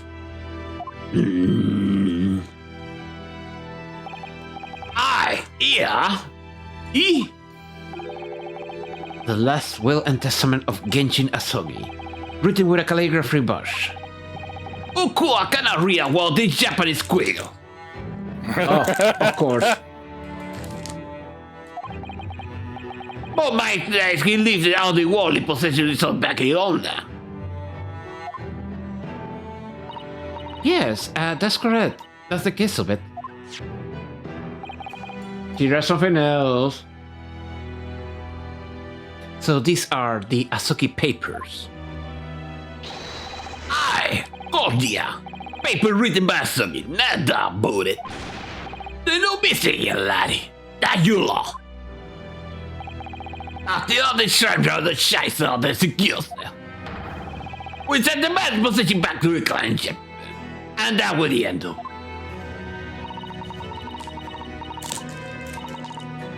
I think we ought to make a record of this, Mr. Huddle, just in case. Alright,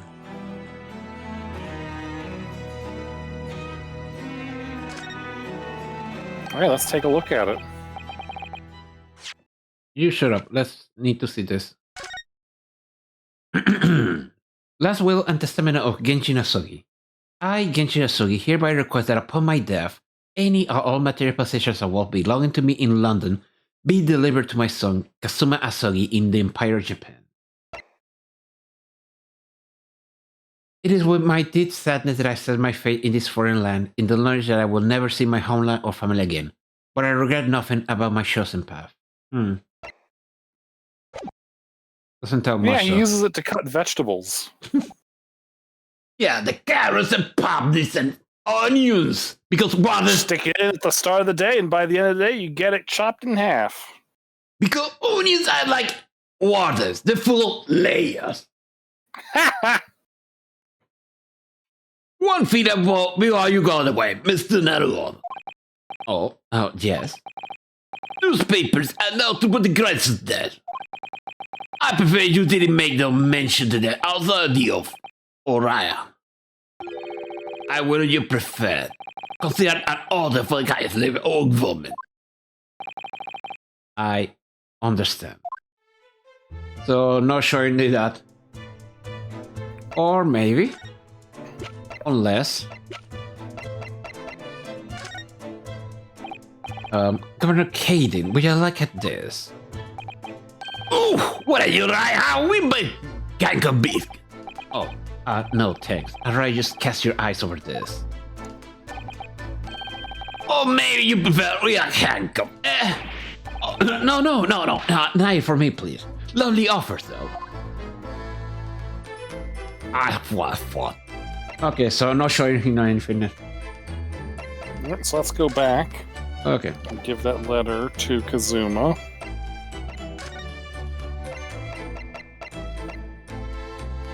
Actually, yes. So that's what we're missing. Okay.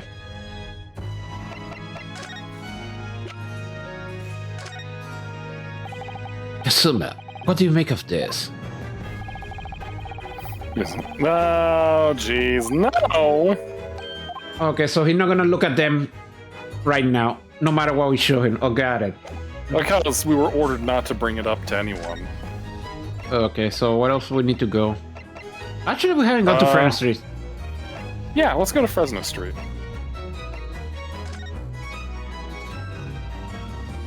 Yeah, they're still investigating.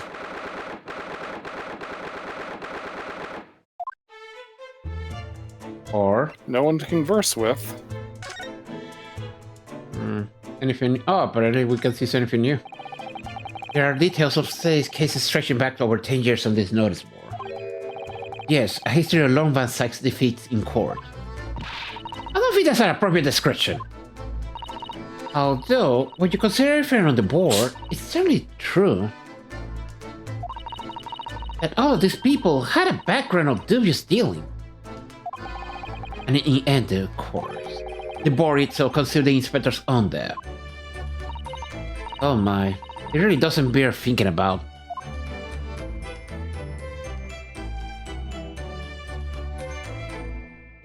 Alright, what else? Yeah, because now we have contests for certain items. Hey, the picture! The photograph of Mrs. Bishop. Realizing that this lady was a very great clue to exposing Mr. Gus's true identity. He obviously loved his wife very dearly, which is why he felt he couldn't tell her the truth. The transformation was incredible, wasn't it? Just from that big twisted lip. But yes, he was just trying an effort to play the part of huge Boone convincingly. Also, was plastic a thing in this era? No, but rubber is. Oh, right. Although, it didn't really seem like it was much of an effort for me. Now you may say it, I have to agree. It's almost it was like Mr. Bishop's true character. People really are really hard to fathom at times. Wow. And if it... Okay, there you go. I never had imagined that this little figurine would turn out to be a watch-wanding key. I suppose a policeman because the pocket watch was a gift from Scotland Yard. It seemed there was so much more to Inspector Grayson than we ever realized. He was clearly a brilliant man. The fashion shifts that threw us off. I feel as though it ruined his image. I really don't think we should blame one of Britain's staple cuisines. But think about it. Imagine if it was Mr. Sholmes. How would you feel instead of that old briar pipe that's all he had? Mr. Sholmes had a bag of chips. Right, disappointing if I'm honest. Exactly. Wow. This revolver. Just who does it belong to? Well, we know it's one of the types issued to members of the police of force and judiciary, but Grayson's own gun was found on his person. And of course, Lombard's side had admitted to losing the firearm in which he was issued. Those actions matters, not dissimilar to you, Mr. Hodel. And sorry to fin the cold hard persecution I could be conference after all. Then I wish you every success! Sarcasm is lost on her. Yes, it is. Oh, yeah.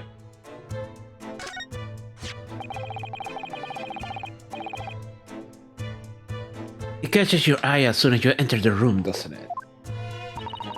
It's such a bright color, certainly makes an impression. Yes. They can possibly commit any crimes, can't they? I mean, red hair stand out like a sore thumb. I'm afraid with our jet black Japanese hair, we stand out almost as much here in London. I suppose that's true. You must have failed to commit any crime, Mr. Hodel. I wasn't!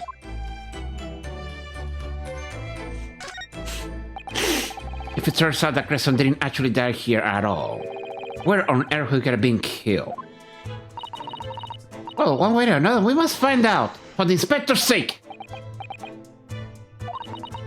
You know, you look awful pale again today, Mr. Hodel.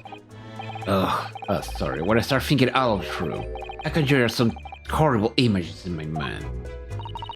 Your imagination is the culprit here then. More certainly guilty! Candelabra.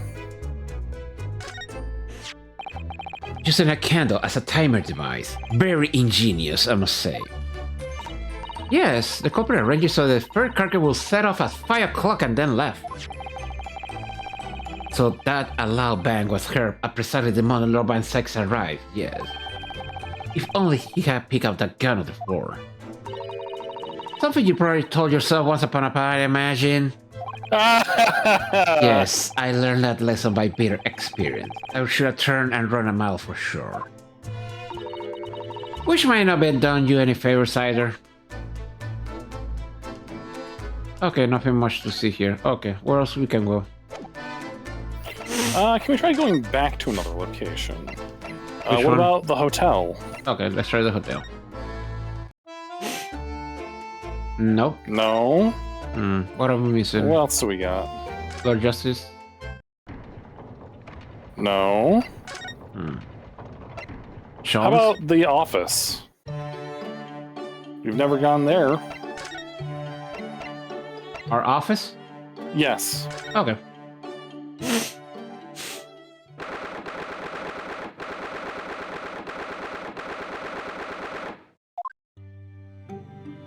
Guess not. Can we converse? What to do? Are you alright, Mr. Hodel? It's rare you should find ourselves in the middle of the investigation. It just occurred to me that I might have forgotten something where we left this morning. Please don't worry. As long as you continue to investigate truly, you won't get far wrong.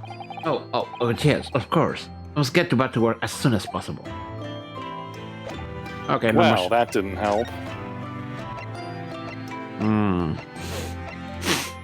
What about the prison?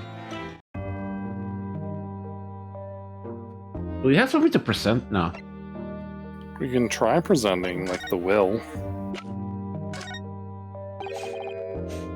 What's that? It's just something I was hoping to ask your opinion about, that's all.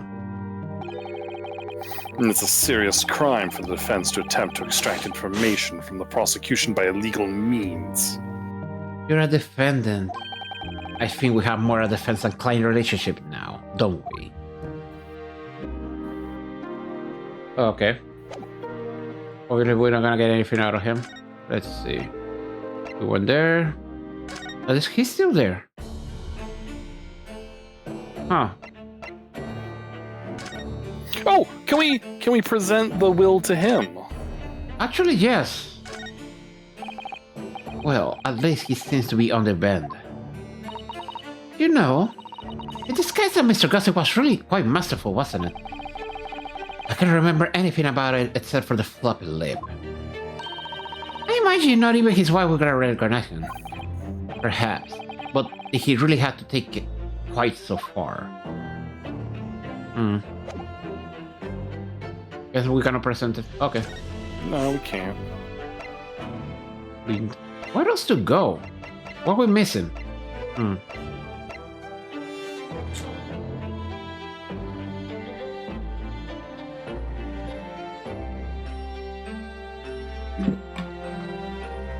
I feel we had to present Kazuma something, but what? I do too. Let's see what we have new. There's that, there's that.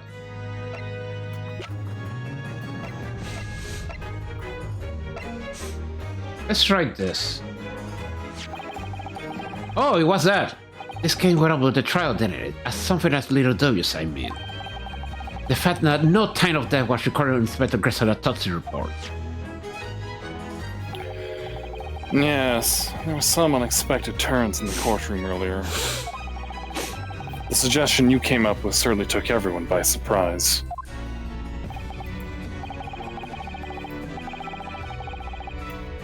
The idea that the victim died the previous day at some other location is quite something. Well, consider when the pocket watch was stopped and the scorch mark on the candle. It's certainly a distinct possibility. The evidence of these things both point to it. To be honest, it bothered me too. So I paid a visit to the autopsy room earlier. Oh, that was what we needed. The coroner responsible wasn't there, but I got a name. It's Dr. Gory. If I wouldn't trouble you, Kazuma-sama, we'd very much like to speak with the coroner too. Of course. The last thing I want is for anything to be brushed under the carpet. Scotland Yard's autopsy laboratory is behind Lowgate Cemetery. Lowgate... Barbaickley's prison, you mean? Ah, you know it, do you? The prison where my father was incarcerated and robbed of his life. Kazuma-sama. Well, thank you. We'll pay a visit to the laboratory later today. Okay, we needed that. Rinosuke, I want to thank you. What for? For this. Oh. You safeguarded the soul of the Asogi clan.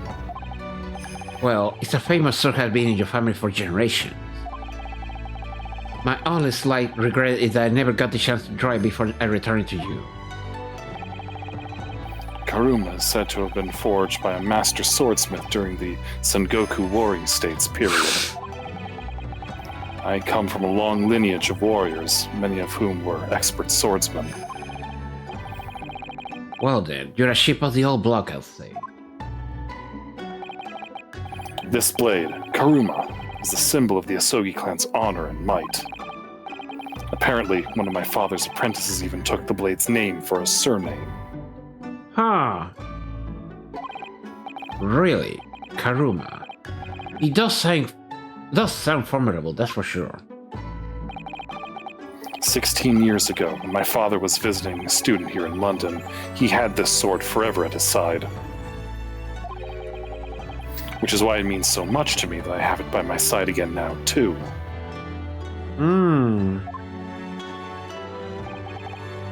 And that is all thanks to you. It was an honor. What if that sword is holding something? Information, I mean. Now, I have preparations to make for tomorrow. Perhaps I said a little too much. Kazuma, you're changed. No, Rinosuke, I haven't changed at all. It's you who's changed. I can completely understand your sentiment of Lord Vincent given what happened. But the fact is, those events in this case here are, well... Unrelated? Is that what you want to say? How can you be so sure? What do you mean? Never mind. That man is the Reaper, and it's for that reason that the inspector was killed. I'm going to prove as much in court tomorrow, by whatever means necessary. I can let you do that, Vestima. I know you'll do what you have to as a lawyer. But I'm sure I don't need to tell you that I won't be taking any prisoners in the courtroom. I would expect nothing less. Until tomorrow, then, in the Old Bailey. Okay. To the forensic laboratory. Which actually looks creepier for some reason.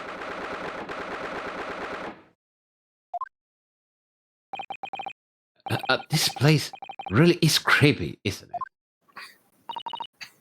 Well, being a dead room, it's probably full of the spirits of the deceased, of the dissected. But actually, there's a rather pleasant scent of roses in the air. Well, being a dead room, the coroner probably needs a bold scent like that to mask the odor of death. Which explains the mess, to be honest. Iris, do you think we could change the subject? No, I like talking about this. Oh, she's here. She's sharpening her blades. What was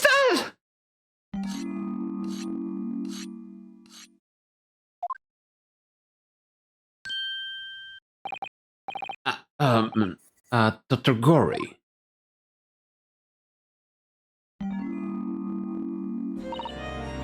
What? That noise before. I was sharpening my tools. I'd be that mad if I didn't keep a perfectly keen edge on them. Right. We're following the collagen fibers of the dermis, and it is pretty sharp or scalpel. Cuts like cheese. You like a demonstration? Oh, yes, please. I'd love to see. Iris, no! What? She's gonna practice on you. Ben, I think you'll do nicely. No! I wouldn't do that at all. I mean, maybe some other time then. Ugh. Ugh. Also, that's a play Dr. Meth. Demus. Yes, it is. Was that a tut? Well, we came here to ask questions, though.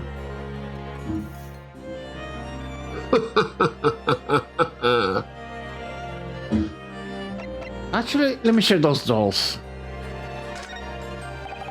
This looks different to before. Of course, Mr. Hodel. Miss Gore is a young maiden. She has all sorts of charming little dolls and the like around her place to work. Look! Oh, yes. You're right. Perhaps she's not so strange after all. I like the fact that we just, like... They're how I practice. Sorry. Mama always says that operations of the sections require speed and accuracy. So I take out my needle and thread and stitch 3 new dolls every day. Right. I used to make livers or kidneys or intestines, but Mama told me to make something more friendly instead.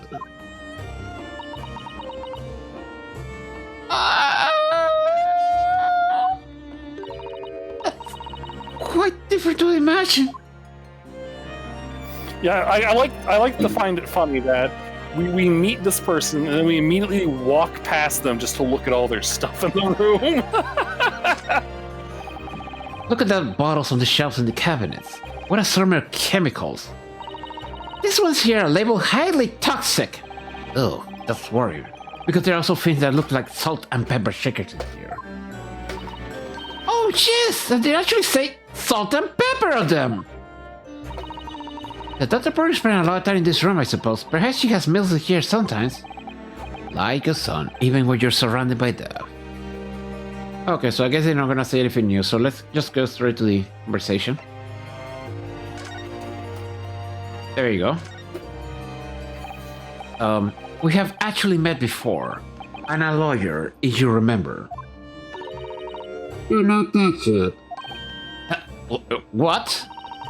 So Mama said I wasn't to cut you open. She just straight about things like that. Good. Good. Dr. Sai has some scruples at least. Oh dear. It looks like she's not interested in talking to us, for the time being anyway. For the time being? You mean until we die? I hope that's a way off. Do we have...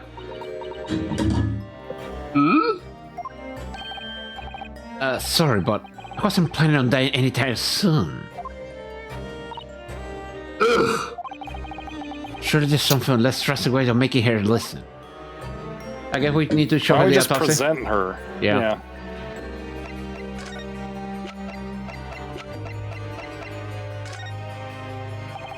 Dr. Gory, we actually came here to ask you about this.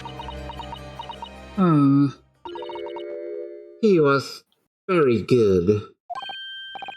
Good? Sorry. His skin didn't sag my blade once, and very little mess. His jaw dislocated easily, and his muscle tissue was a pleasure to work with. Oh my god. We can skip those details. But there's one thing about the report that caught my attention. You don't seem to have recorded a time of death. Ugh!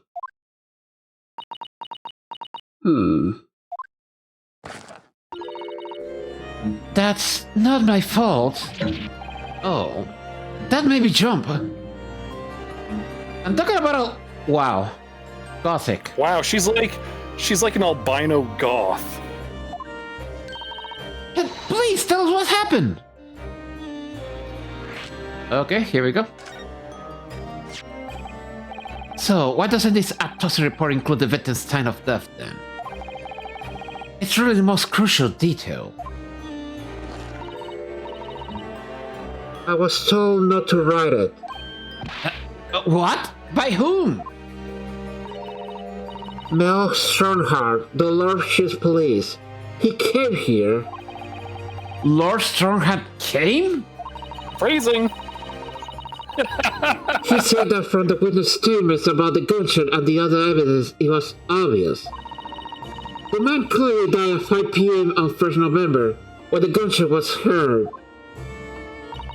But that's not the time of death you wrote on the report. You didn't write anything. Was there some reason you didn't include it?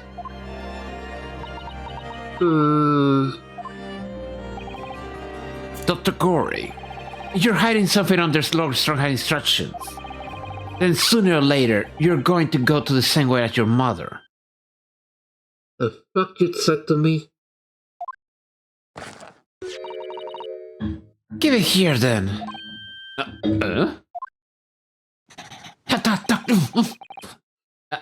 What's she screaming so fiercely? There. You've written. What? What she's written? Tell us. Indeterminate. What? An accurate estimation of the time of death is not possible? What the hell?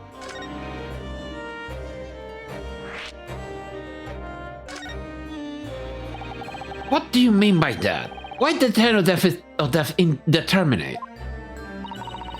When the specimen was brought in, it was still fresh.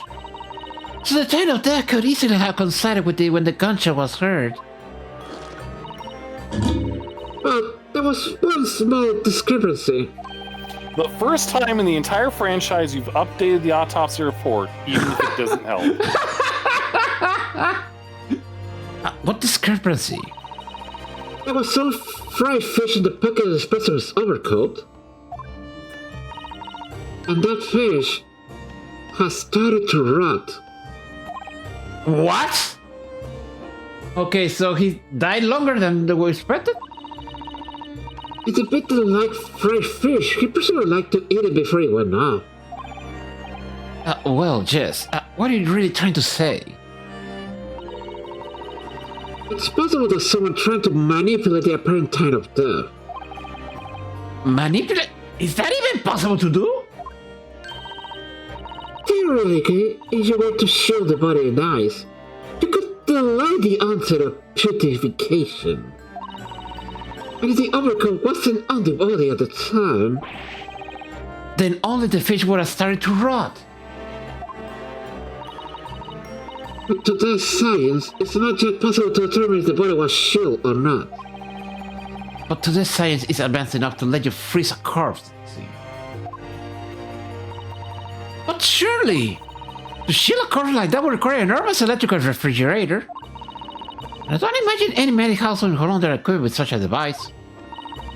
No, definitely not. But maybe in a factory or some other special places? I don't recall seeing any factories or such like on Fresh Street, though. I wonder if the expected body had been shielded somehow. What might the actual tenor there have been? I couldn't say for sure. But at the most, I might have been a day earlier.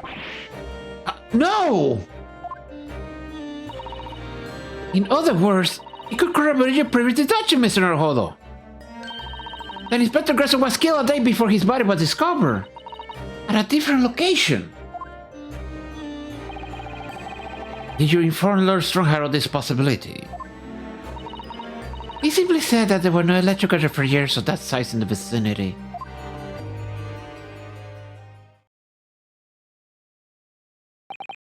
Oh yes, one more thing.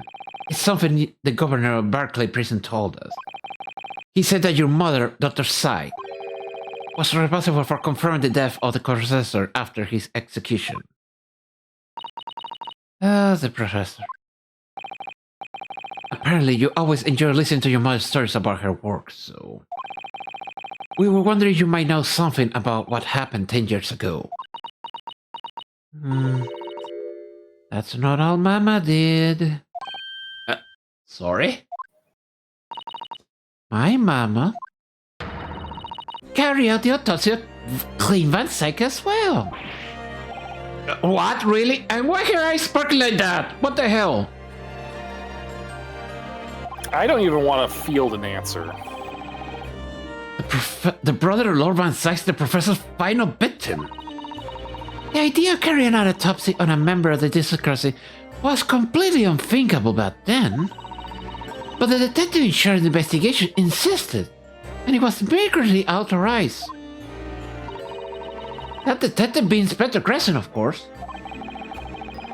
What an opportunity for one man.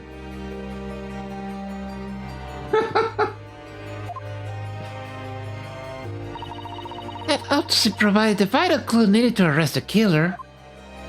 Well, what can I say? She's very hungry for knowledge about the human body. And Mama was there for that historic event. What does all this mean? You know, that amazing autopsy happened right here in this very room. The professor and Clem Van Sykes. They both spent their final moments before the burial on that dissection table there.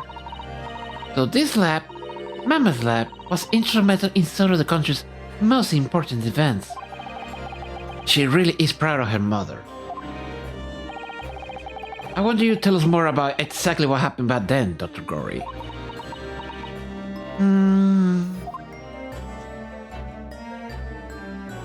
Okay. I'm kind I of think curious. I present something else. Yes, but I'm curious about something. How old is she? 19! Wow. Present what, though? No, no.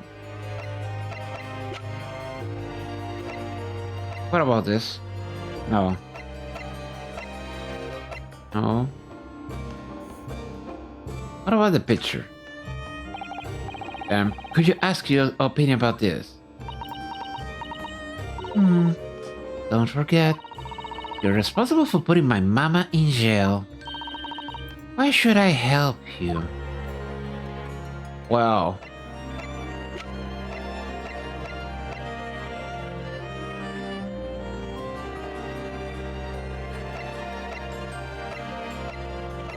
No, no, no, no.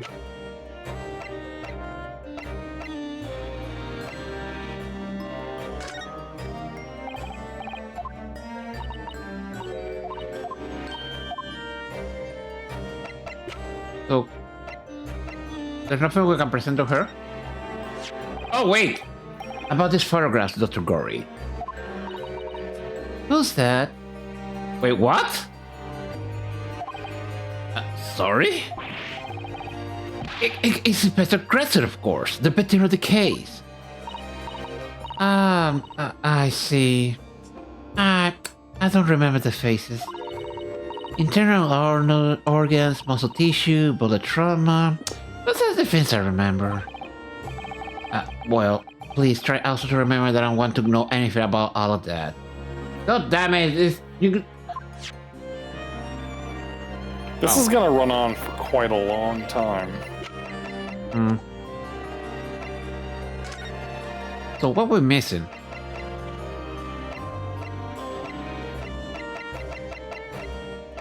Do we have any other points of topics with her? Oh wait, yeah, that was dumb. The professor's execution was Mama's first big case.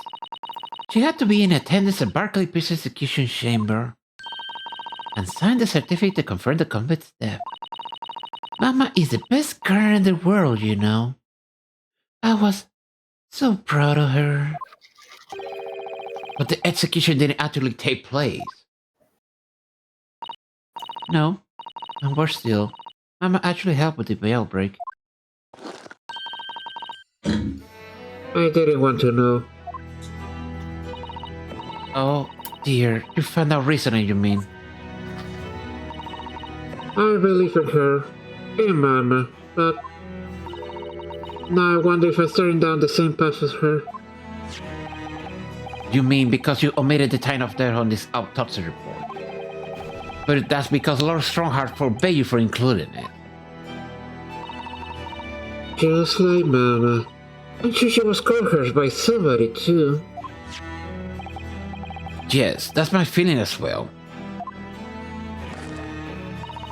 There's no doubt that there were powerful forces at play 10 years ago. The execution could have been staged without a lot of people at the prison know about it. Obviously, the prison governor must have been on there as well. The big man with the little handcuffs? According to what he told us, he was tricked by the chief warder. He says he knew nothing about it. Of course he said that. I said the same thing. Just who was behind that jailbreak all those years ago? I don't know, but there's definitely a lot of corruption going on. That's what I'm gonna say right now.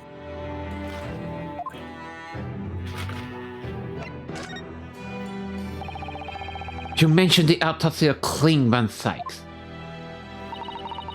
I was at a time when carrying autopsies of murder victims was very unusual. It's still not a practice as observed in our country even now. It turned out that when he was the professor's final victim, and when the autopsy was performed, Mama was present, although only as a secondary assistant. The person leading the procedure was called Dr. John H. Wilson. What? That's right, my daddy. And there was one more person as well. The primary assistant. He was a visiting student from the Far East. Wait, a visiting student? He must have been my father, Eugene Mikotova. I had no idea Professor Mikotova hasn't been involved in something important. But the outcome of that historic autopsy was the discovery of a vital piece of evidence that led to the capture of the professor. So that's how they came to identify Genji Asogi as the infamous mass murderer. Do you happen to know anything about that piece of evidence? Can you tell us any more?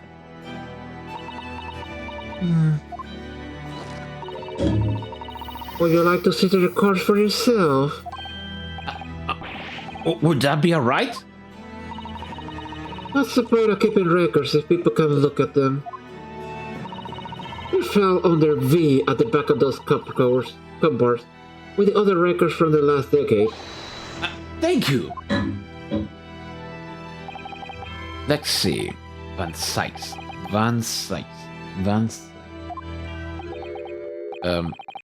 That's strange. What, Mr. Hollow? They aren't here. There's nothing on the Van Sykes. But do must be? Perhaps somebody took it away? No. No one's allowed to take documents related to Professor Case out of this room. But you're right. They're gone. Well, when was the last time someone looked at them? Do you remember? It was... Oh yes, I remember now. It was 2 years ago. I consulted the Tetten one day saying that he'd like to see the... Oh my fucking god. No, you don't mean... Airlock shows what his name. And bingo, what his name? Oh? Deep down I knew what's coming. You think he stole the records? Oh no, surely not! Iris, that can't be right! Can it? Huh? Iris?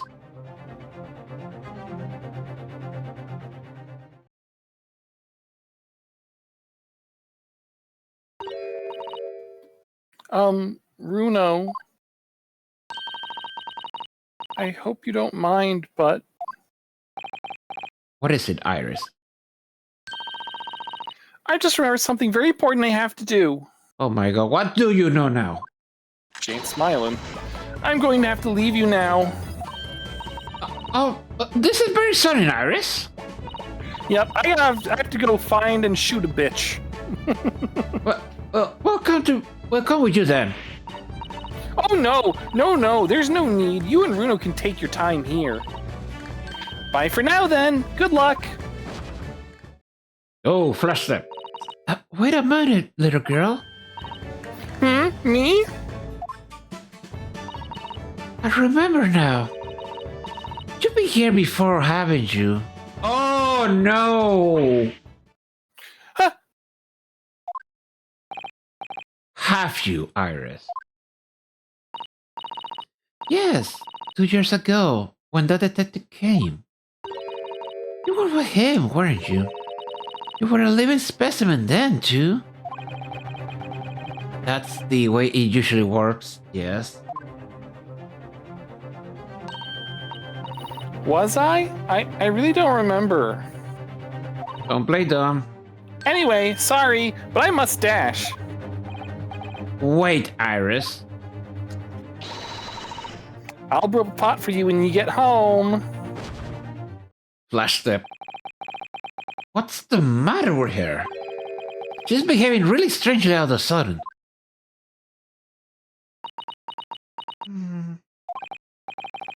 Well, in that case, we won't keep you any longer either.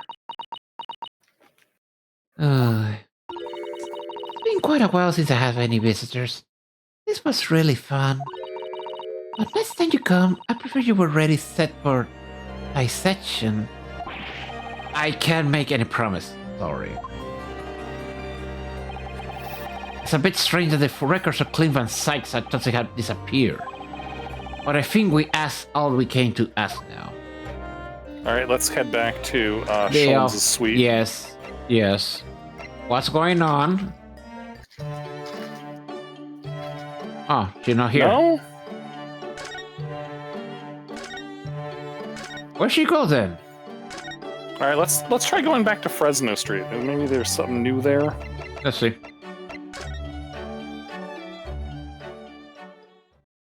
Ooh!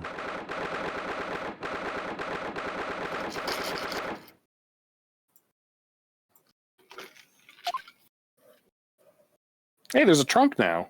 The police are still busily investigating here then. But Cheetah's nowhere to be seen. Where is she? Yes, it has been blissfully quiet, hasn't it? Perhaps she's out investigating on her own, practicing what her boss taught her. Well, I expect she'll be back before too long. Shall we wait? Let's see what's in Actually- the box. Yep. There's something different about this room since last time we were here, isn't there? We could always use the time to investigate some more truly. Okay, let's examine the trunk in the room. This little trunk wasn't here before, was it? Oh, it appears to be made of metal. It must be very heavy. I wonder who it belongs. There's some initials on the outside. Look. TG. Oh! Let's ask one of the policemen if they know how to get to be here. Oi! Where think I'm going? Going! Not my truck, ain't it? That's all. Gina! What are you being hiding? I don't know why I level top fish on every time they got out. He got his greedy on it.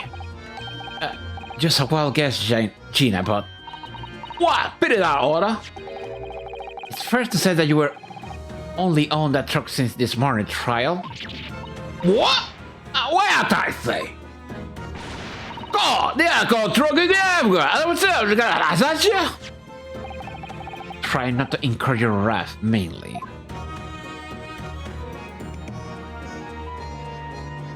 What, nice and carried it well? Yo, yeah, I'm talking to John now. This should be a shot, Sam. They say, they want the ball would kill all them blancas. Do you mean the whole Reaper thing? Yeah. I'm back on the ball and bet against new about the sack new enough about. Not to do the one big criminal what the god is coffee.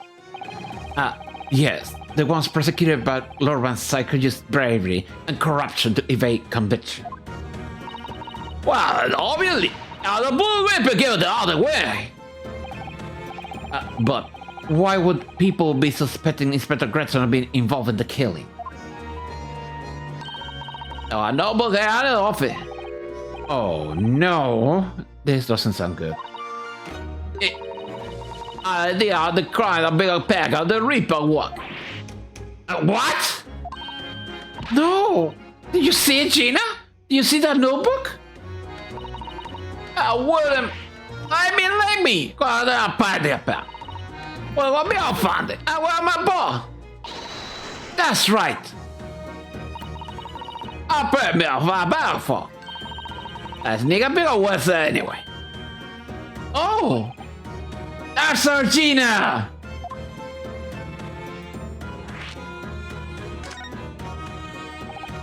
So, you managed to see what was written in Gratson's secret notebook anyway, did you? Well, I see it. Am I right to we are volleyball? What can you read, Gina? Day, time, play, name, all only of them. All the other blog upload have been done by the Reaper. But there couldn't be an explanation for that. Perhaps it was recorded on the inspector investigations into Reaper's activities. Adi, that was said. That feel figure, eh? And I felt like, well, 4 days to recall anyway. Well, the Reaper's target were almost exclusively known leaders of London's criminal underworld. Yeah, but well, and then right at the end of the bill. At the end of the list, you mean? I'm pretty sure they can't tell what 31 November. Oh my god. Oh! The day before the inspector was found dead! So, what was the odd name? Yeah, well, like an nasty well, over like, let's see. No go. Can't remember. I'll figure out an English name, put it that way. Oh dear, what a pity. Maybe a Japanese name? I'll be honest with you, I don't mind, but saying they can't come over. Shin! Yeah. That's Oh, a well. shin. Yeah. Oh, well, man, for.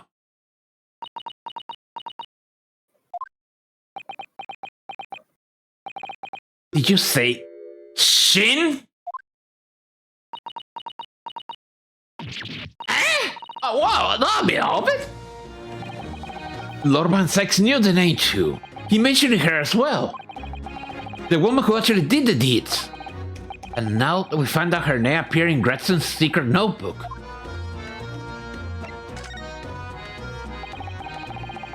We haven't seen you for a little while, have we, Gina? Oh, God, no. I've been busy, eh? Investigando all that. The light of the guy started the ball movement about what happened. The day before, there'll be undercover investigation into the Red-Headed League then. Only a body ago here, you found some gold but down here, didn't you? Yes, it was Mr. Bijou who actually went to the park on Lime Street that day, posing as Gretz.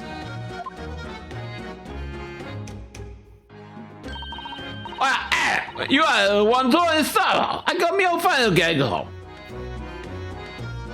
Yay! Aw, puppy. Well, may I find out what the you got that now? Ooh, little Toby. He's such a faithful friend. So, how you track anything down then? I think go we have. Can you tell you? Can I tell you about it here? Anyway, boy, you lot of help. You know, do I do right? Me and the hell out here. Work. Right. Because he looks so hellish, honestly. Ooh. Gina, about the hellhound here. She's better Obi being in the private way. In Japanese, police dog means something quite different and not altogether nice to those involved in crime. Really? Huh. But here in Britain, it's a wonderful compliment, it seems. For a canine, at least. It should be, after all, in the great exhibition case the other day. It was Toby here who managed to locate Drever's workshop. Hey, that one, don't tell you what is super dog, eh? We have something the chief inspector could catch the scent of, I wonder. We definitely do. The pocket watch. Oh, yes. Take that. Well, Chief Inspector Toby, you wouldn't mind having a sniff of this. Bork.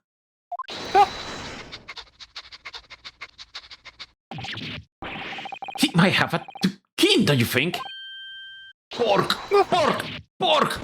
Oh. The Chief Inspector made a short work of Gina here. Bork! Woof. Look what he's gone to. Oh my, that trunk still has a very strong scent. Of Inspector Gretson.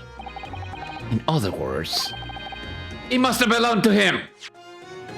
No shit. No shit, indeed. Oh, alright. Yeah, back off, super. And you nearly got away with it, too. If it wasn't for your meddling kids and your dog, too. You always talk so proudly of Chief Inspector Toby's nose and what he can achieve.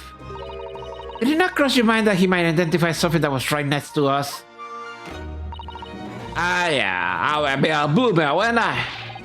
That's enough for now then, Gina. Eh? I think it's time you told us the truth. About that trunk. Yeah, what kind of junk do you keep in your trunk?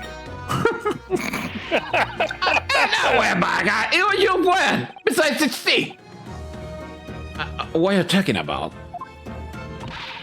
I know we're going to hear you, but it won't happen. Alright then. What did happen? Well, I said before, we're trying to take the world movement. So let me sniff on the walls overcoat.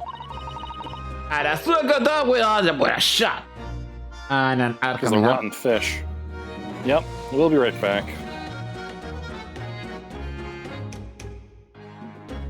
Okay. I'll be right back myself. Okay.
And we're back. Shop. They do a sandwich. Wait, what? To a sandwich, not to a pack of chips. Mr. Ahodo, I think Gina means the witness. People! Oh no, not again! No, not the whip, please. Oh, I forgot about that sandwich.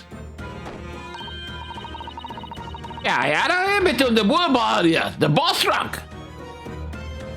Oh. So he knows more. Interesting.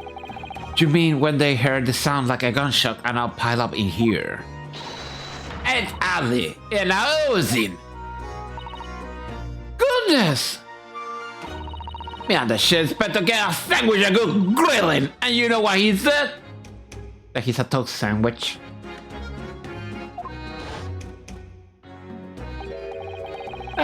I thought it might fetch a good price, and the chap wouldn't be needing it anymore, so... But that's all I did. Nothing more, nothing less. Oh, you got it, oh, sugar! Said that dog tough flug! So Miss Venus wasn't the only one to meddle with the scene of the crime then. How could they? So, Anyway, that all happened. I appeared here too long to figure out well you are stupid. Is something wrong with that, eh? Well, or Woof. maybe you and Mr. Sandwich should try to find the answer to that question together.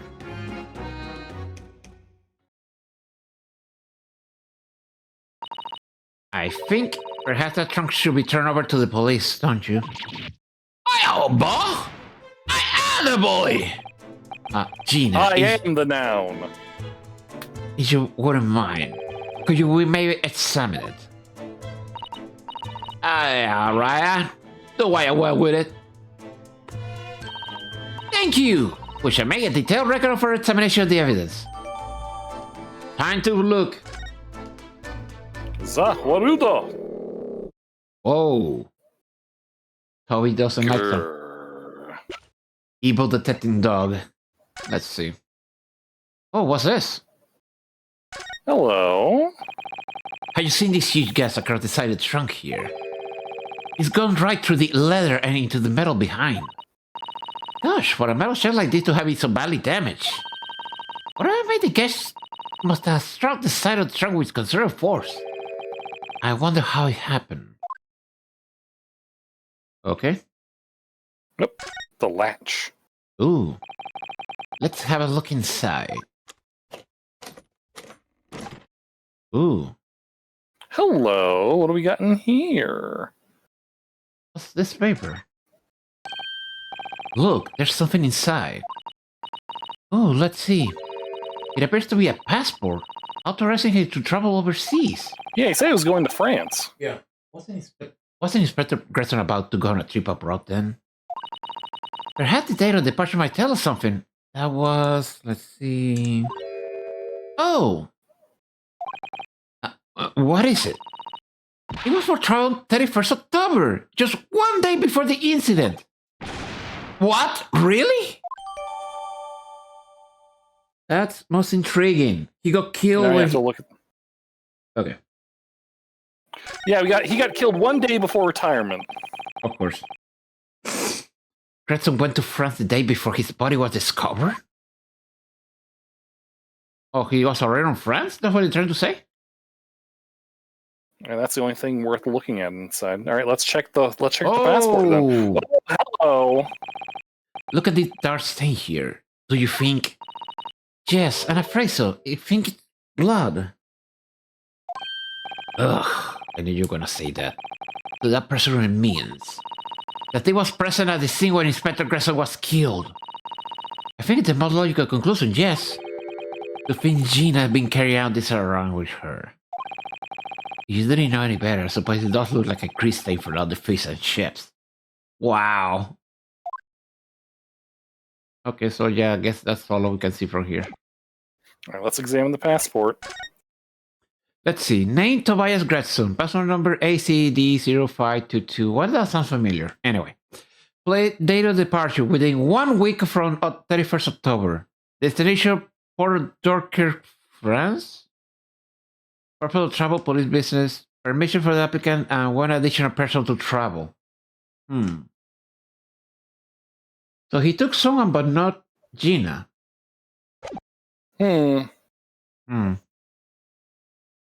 Anyway, But let's see what's going on with the dog. He said Durkin, right? Dunkirk, yeah. Wasn't that the stop here?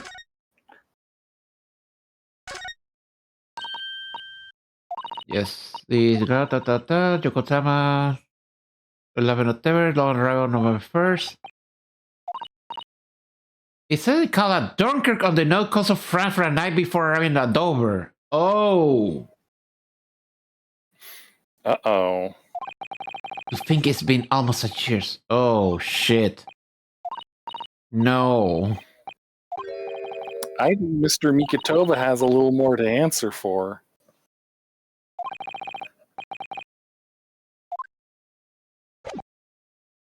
Wow. Okay, so what do you have to say? What's the matter with Toby? Why is he acting so aggressive towards me all of a sudden? Mr. Hodo, be careful! It must be the trunk! Bark, bark, bark! Ah! Oh, what are you doing? You gotta lick him right off! What? Mr. Hodo! Mr. Hodo! Just plays the game over from Metal Gear Solid. Gina, quickly! Hail a carriage! Mr. Alright, now for an achievement, let's return back to the Fresno Street room. Okay. And we talk to Gina. Okay.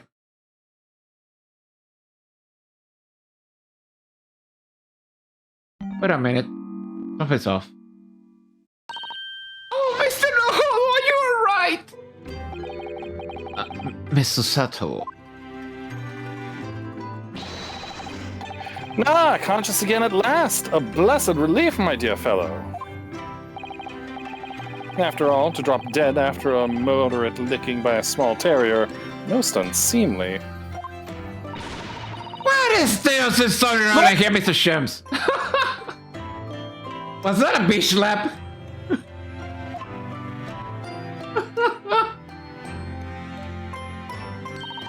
I'm so glad there's no lasting damage. How are you feeling?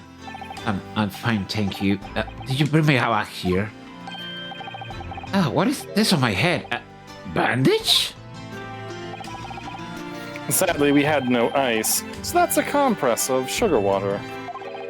Sugar water? Don't worry, Mr. Arhodo. It's a first aid treatment that my father taught me. Oh, thank you. Whoosha. So, let's take tea when you're feeling up to it. But of course, no sugar in the patient's cup. Ugh, the pump of my head is throbbing sweetly enough, don't worry. Whenever you feel ready then. Okay, before we do that... I love how he's just standing there in the background. Fresno Street room.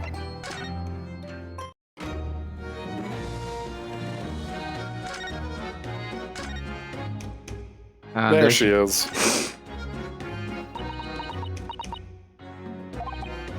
Gina, I'm really sorry. Darling, go. Okay.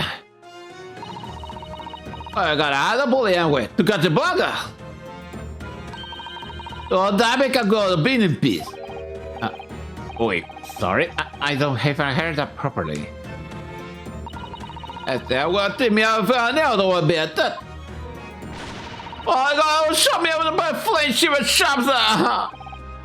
Actually, that reminds me. Preston said he was supposed to be going to Paris in the near future, didn't he? Is something wrong? Oh, no. I'm sure you're reading too much into things. It's just that the timing seemed very coincidental. Yo, the ball out there been straight randomly. Like he always in a rush. Whoa.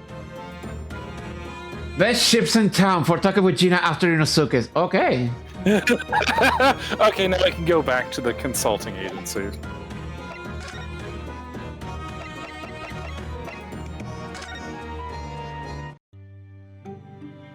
Okay, let's address the detector in the room.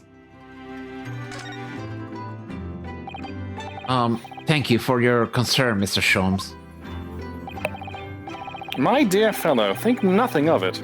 I must say I was quite startled when I heard that you'd been attacked by a dog. Yeah, I wonder why. For a moment, I feared that the infamous murderer of so many had come back from the dead. You mean the professor? Fortunately, I see that your prize throat's unscathed. That stiff, turned-up collar of yours obviously afforded some welcome protection. Was that I caused to death?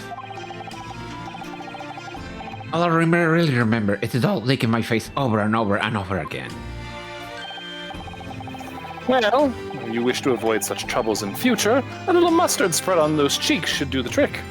Lucky for experience, I'm guessing. Pshaw. I think that would balance the sweetness of your bandage rather splendidly. Okay, so that's all he had to say, I guess. Alright, so tea in the lower room. You have anything to say? No. Okay, let's go down. Iris, you have some explaining to do.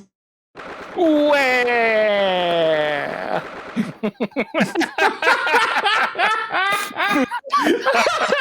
didn't think you could get the reference.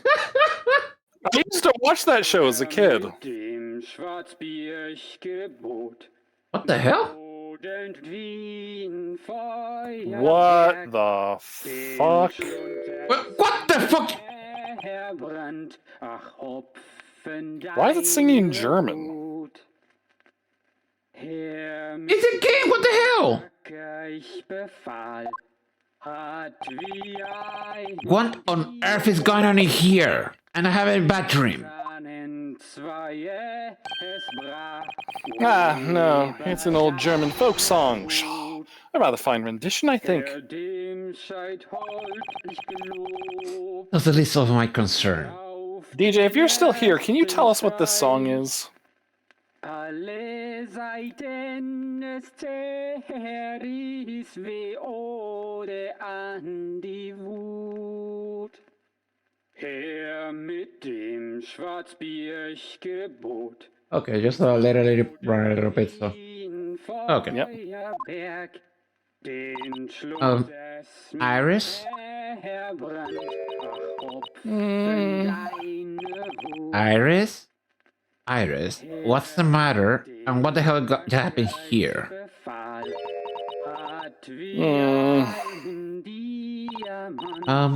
Who's that? I mean, that relaxed German over there. Susato, for crying out loud. You telling me that mask is that impressive? Iris, she been listening? Excuse me, sir. I do apologize for troubling you whilst you're singing so merrily, but would you be kind enough to explain the situation?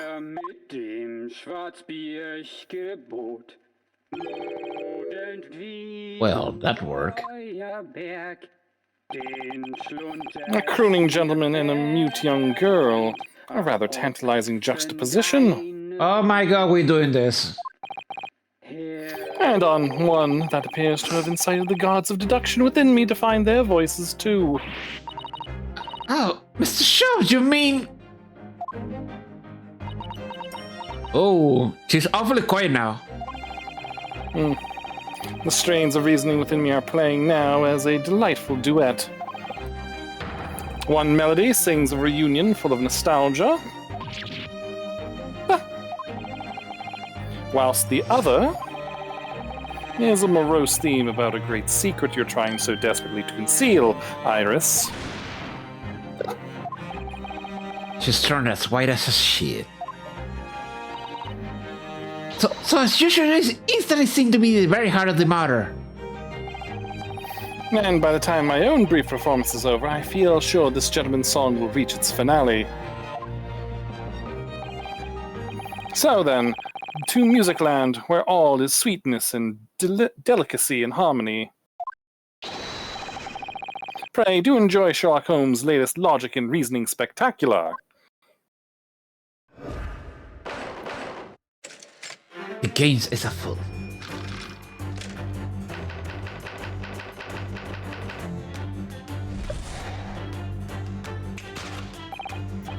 Firstly, we consider the gentleman's nationality. Clearly, he's a German with no grasp of the English language. As evidenced by the Germanic song he sings and apparently inability to understand when asked to desist.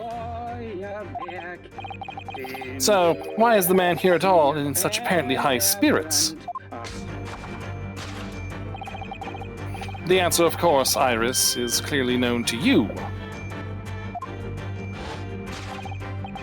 Indeed, we need only follow the gaze of those bright young eyes to unravel that particular part of this mystery.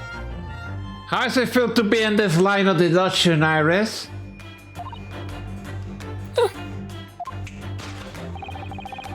The reason for the man's mildly irritating warbling is revealed by the herbal tea.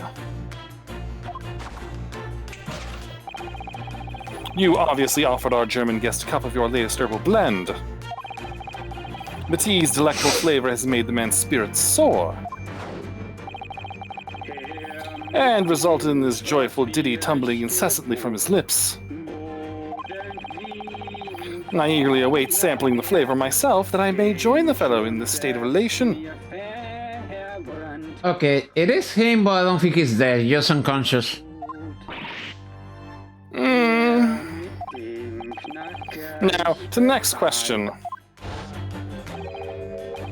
Who exactly is this gentleman availing himself so thoroughly of the settee?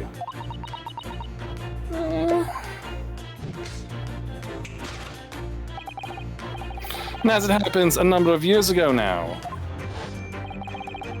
a certain gentleman of German origin engaged my services in solving a particularly delicate case. He required the retrieval of letters once sent to an acquaintance that might have proved problematic.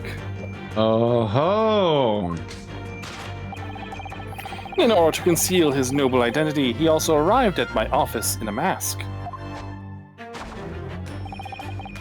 The gentleman's name was Wilhelm Gottfried Sigmund von Ormstein. Wait a minute!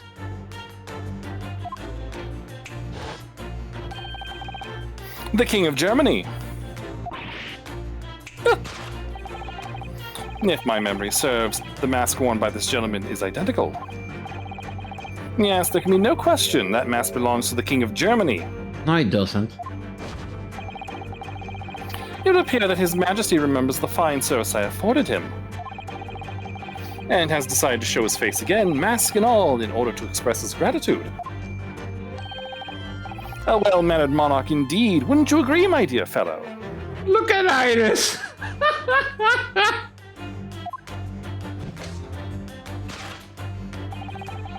So the identity of this masked visitor is in fact my former client, the King of Germany. Indeed, his son is currently in London as well, enjoying the wonders of the Great Exhibition. I will declare war on you!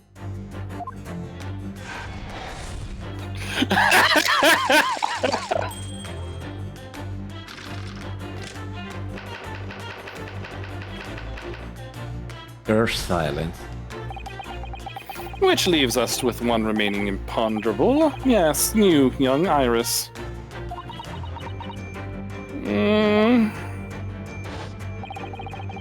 But your apparently inexplicable silence is unable to hide the truth. Yes, the reason for your muteness is concealed inside that knapsack. Huh. A £5 note, I believe. I must say, as your compatriot, I'm deeply saddened. It would appear that you've allowed yourself to be bribed into silence by His Royal Highness, earning yourself some spending money in exchange for keeping quiet about the King's secret.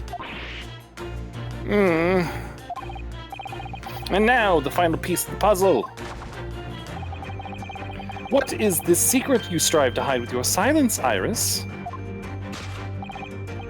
Ah, yes, we need only follow that brief involuntary twitch of your eyes to find the answer. You are attempting to abscond with that coffee cup. My favorite coffee cup, in fact. Or should I say, the handle of my favorite coffee cup? It appears that His High-Spirited Highness broke it in the midst of his high jinks. Which leads us to the sad truth.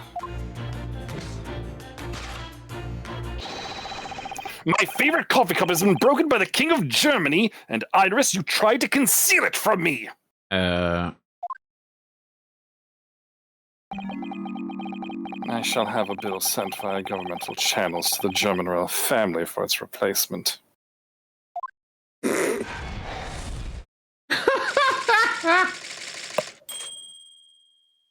Wow.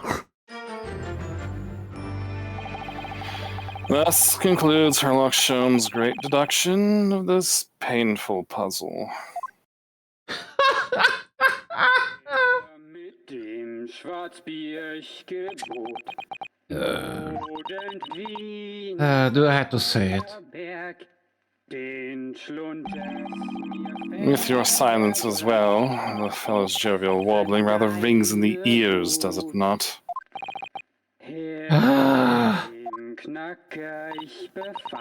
Mr. Sholmes, I must say something does rather trouble me.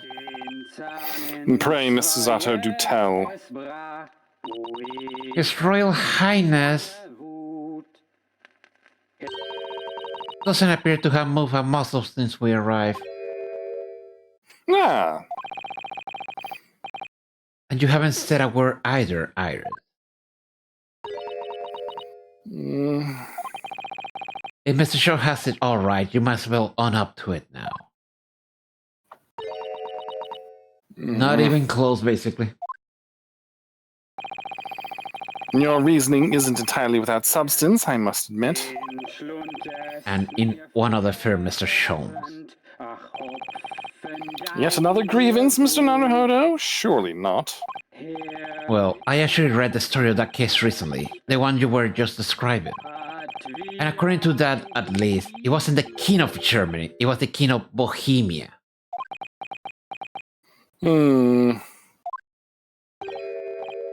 Goodness, was it? Yes, that's quite true. Master Gus, the prince, testified to that in court. In his words, I had come to see the great exhibition all the way from home in Bohemia. I would ask you to keep that minor error to yourselves. It would easily become quite a scandal. I believe, Mr. Naruhodo, that it's our turn to make some corrections to a number of minor errors that have slipped in. Yes, even Mr. Sherman is willing to admit he might slide even a white mark on this time. Although it's clear that Iris is definitely hiding something. We need to find out the truth behind this mystery scene. But one truth is incontrovertible. My favorite coffee cup is no more. So, shall we embark again? On a joint presentation of Sherlock Sholmes' Logic and Reasoning Spectacular?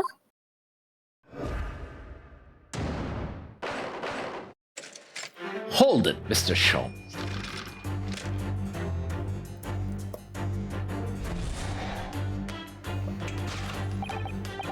Firstly, we consider the gentleman's nationality. Clearly he's a German with no grasp of the English language. As evidenced by the Germanic song he sings from his apparent inability to understand when asked to desist. So, why is the man here at all in such apparently high spirits? The answer, of course, Iris, is clearly known to you. Indeed, we need only follow the gaze of those bright young eyes to unravel that particular part of this mystery. The reason for the man's mildly irritating warbling is revealed by the herbal tea. So what? It's some myths of herb that give you urge to sing. goodness! I should like to try some. I'd like to hear you sing about this man. Just how long does he intend to keep up with that tune, do you suppose? I mean, if he a ventriloquist or something, because otherwise, wow. Isa says he's been stuck still this entire time, and if you look closely, his lips aren't moving either. Oh, I guess, yeah. So I'm not sure what's actually responsible for the spirit singing. But I suspect the answer lies at the end of Iris' gaze. This one is obvious. It's probably the gramophone that's playing a record. Wait, this. It's a gramophone, still rarely seen in our own country. Her mit dem Schwarzbiergebot, bodend wie ein Feuerwerk. The sound certainly appears to be coming from the horn. Machine singing? What is this sorcery? Science and technology is changing the world rapidly, Mr. Hodo. That right, it changes too. Ugh, too much for my brain. Well, at least we found an answer. Yep. Yeah, let's present it.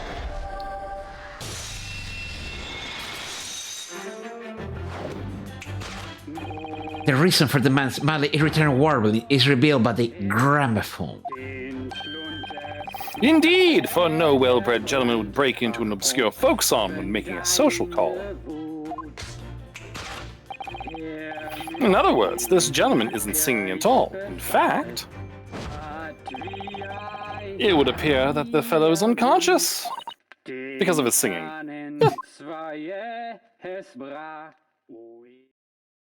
And there you go. Ah, the music seems to have stopped now. I ask you, Mr. Naruhodo, Yes. why would I have purchased a recording of that gibberish? Why the hell should I know? Well,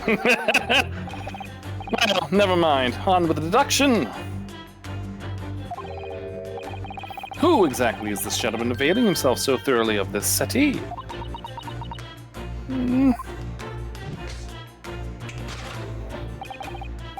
As it happens, a number of years ago now, a certain gentleman of German origin engaged my services in solving a particularly delicate case. He required the retrieval of letters once sent to an acquaintance that might have proved problematic. In order to conceal his noble identity, he also arrived at my office in a mask. I believe one of the letters said, "Hey girl, do you own a bakery? 'Cause damn, that's a lot of cake."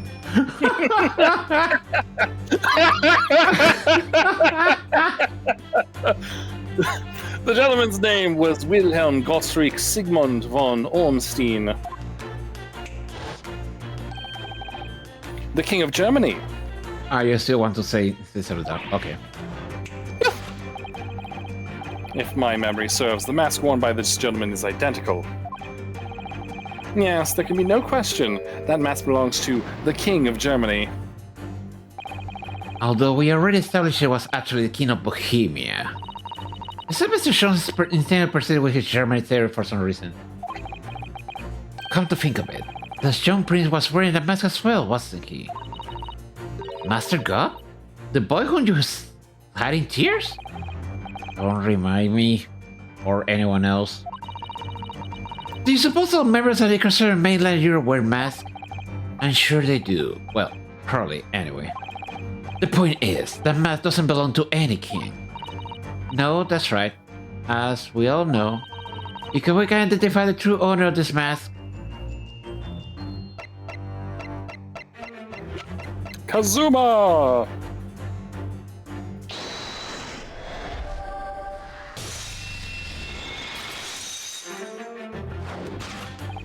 Yes, there can be no question. That mask belongs to Kazuma Sogi. In other words, my memory is sublimely unreliable. Only you could try to make that sound positive. Kazuma's mask has been languishing on this metal chest for several days. Though that doesn't explain why the gentleman is wearing it now. But it is now a simple matter to determine our guest's true identity. After all, the gentleman is unconscious. Yes, he was. We need only excuse ourselves in advance, gently lift the mask, and peer beneath it. Yes! Thank you, Deakus. Just kidding. I don't believe it.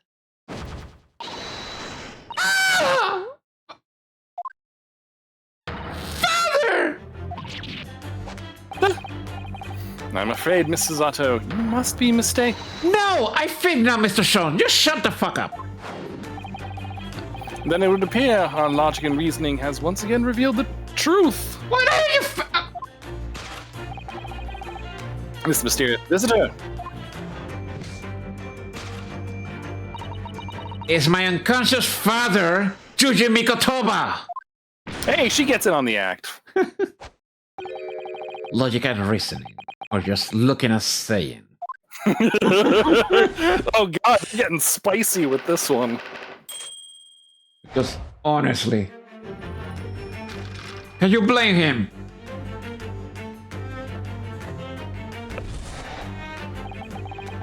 Which leaves us with one remaining imponderable. Yes, you, young Iris.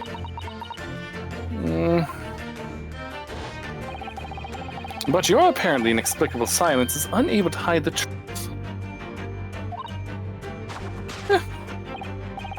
Yes, the reason for your muteness is concealed inside that knapsack. So that's a 5-pound note poking out of Iris' knapsack, is it? Oh dear, I can't be sure most money that we encounter is in coin form. I know, I'm not even sure we even seen up any banknotes here in Britain at all, have we? But anyway, I will never have paid money for Iris' silence. This never seems like the silent type himself though, judging by his present state. This might be so the reason for Iris' silence, I suppose.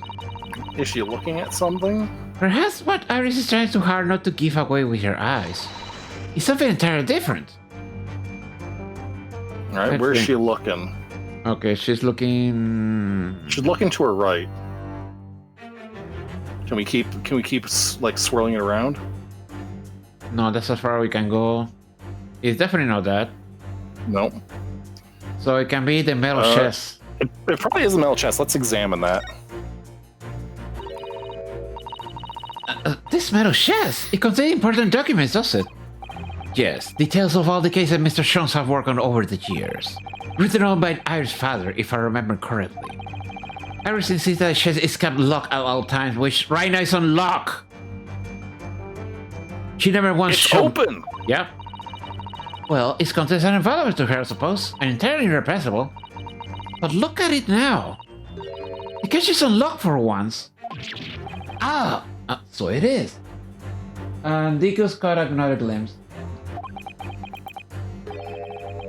That's hard to ignore. Very. I never seen that chest unlocked before, in all the time we've been staying here at the Barker Street. So yeah, it's that. Is there something in her hands? Nope. No. Okay, so I guess we present the chest. Yep.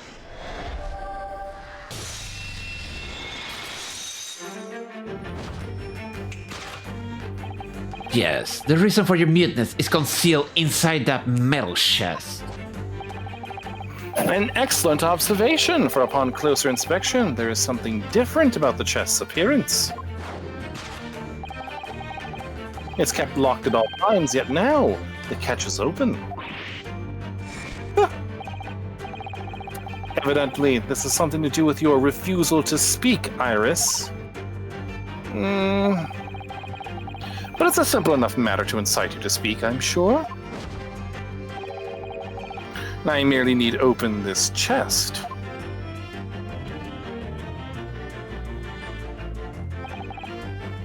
Here we go. Okay, here we go indeed. No, Hurley, don't! Ow! Ow! Well, now we know why Nikitoba's knocked out.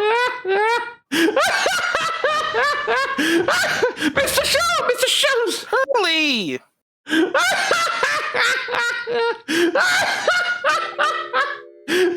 He's dead. All right, we just cut to credits. He said. Never! Oh, Hurley, I told you not to open it. Okay, this is sort of a clip. So you found your voice now, Iris. Ah, In other words, what just happened clearly reveals the truth here. Yes, the real reason for your silence up till now is... This is somewhat different from your usual dance of deduction you perform with Shrooms, isn't it? I had to improvise. Well, he's left me alone in the ballroom room, so I'm going to have to dance this part solo. And anyway, I need to get the bottom of this for my own peace of mind. Now then, Iris isn't usually a silent type. So... You mean you don't really know the answer yet? Despite that gnawing point of the finger before? Mr. Sato, sometimes a man needs to point his finger first and think later. Oh, well, he just says so. I think we better examine Iris closely and try to rescue the situation then. all right, what's she got behind her back? What's she hiding? The There key! it is! A key! And it's a here, too. That's a key she's holding. Look. I'm sure that wasn't in her hands before, was it? No, you're quite right. It appears as if by magic or plot convenience. I don't know. That's strange. A big old iron key. Where did the material from?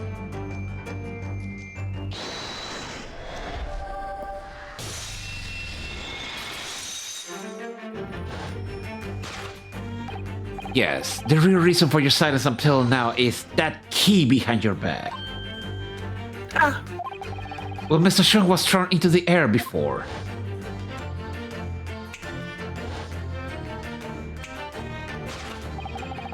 Just before you call out to try to stop him, just leak something out of your mouth. She hit it on her mouth? that's why she was silent, because if she talked, it would fall out. That something is a key now in your hands. No doubt the key to the chest. You're so clever, Runo. So now it becomes clear.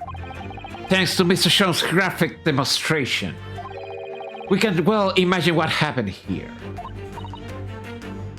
But Professor Mikotoba also opened that metal chest only to be punched into the air. And land sprawl on the city. But wait, that doesn't explain all the facts. What about the stylish scarf and the cup of tea? And above all, why will he wear Kazuma-sama's mask? Well, for all those curious details, I can think of only one explanation. Clearly, an unbelievable miracle took place in this room. Isn't that right, Iris? Consider how the room was arranged before the whole paper experience took place. When Professor Mikotoba opened the chest, completely unaware of what was awaiting him inside, the mask was flung into the air just as he was, only to land neatly on his face when he fell back down. Well, that's a hell of a coincidence. And the teacup journey through the air ended up with caught on the unconscious professor's finger. That's one hell of a coincidence, too. You mean to say that the stylish scarf is actually just a tablecloth? This is the great detective's office, after all, a place of miraculous deduction.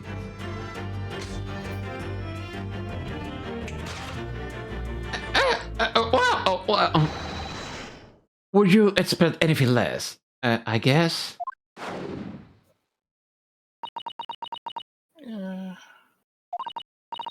Yes, you're right. It happened exactly as you said. Brilliant, Runo! Thus concludes Rinosuke Naruhodo's great deduction of this punchy puzzle. Eat your heart out, Sholmes.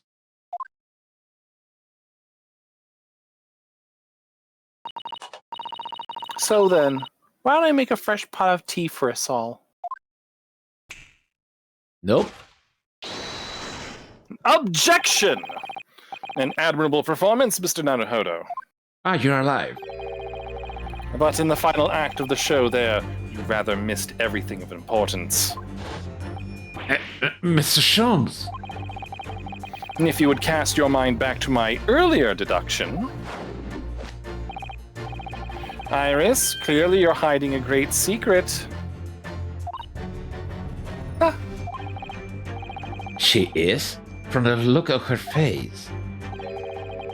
Mr. Sholmes must be right. Whatever the great secret is, the cat isn't out of the bag yet. So I put it to you again. You were attempting to abscond with that coffee cup. It really is a shame about Mr. Sholmes' cup.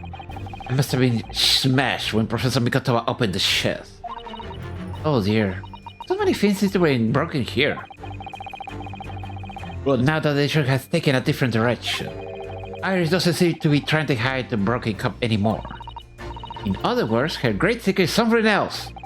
Let's put our observation skills to work here one final time then.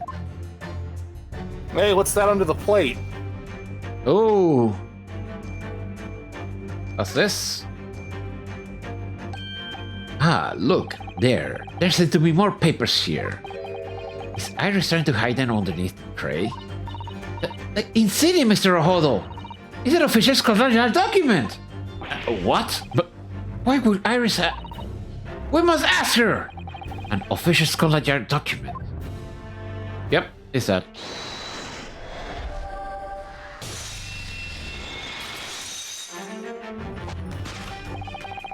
You're attempting to abscond with that case file.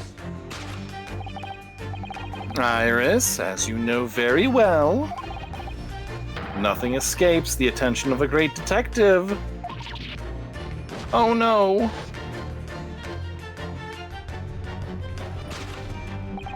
We visited Scotland Yard's autopsy laboratory earlier today, and Dr. Gorey informed us that the autopsy report of Clint Van Sykes has gone missing. Clint Van Sykes. Yes, I do seem to recall. That's some years ago I asked to see the report in question. You were with me, weren't you, Iris?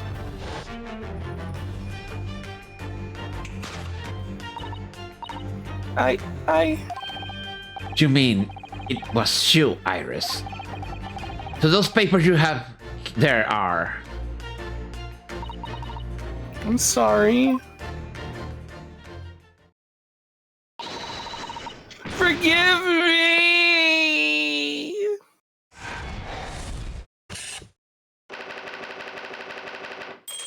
Wow.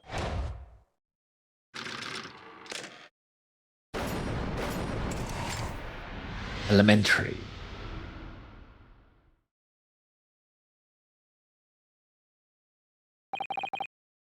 In truth, I would have liked to have thought I could have predicted the booby-trapped chest. Ah, you roll a 1. That's expected. You roll a 1 in perception. Yep. But it caught me completely off guard. I was very nearly the late consulting detective Sherlock Sholmes. I'm sorry, Hurley. So you mean this autopsy report really is? Yes, I took it from the lab, even though I knew it was very important. But there's something in that troubled you, Iris? Not exactly something that troubled me. Something I've been looking for. When I saw this report, when I saw the writing in it, I knew it was Daddy's. Oh no. The writing? Your father's writing? What do you really mean?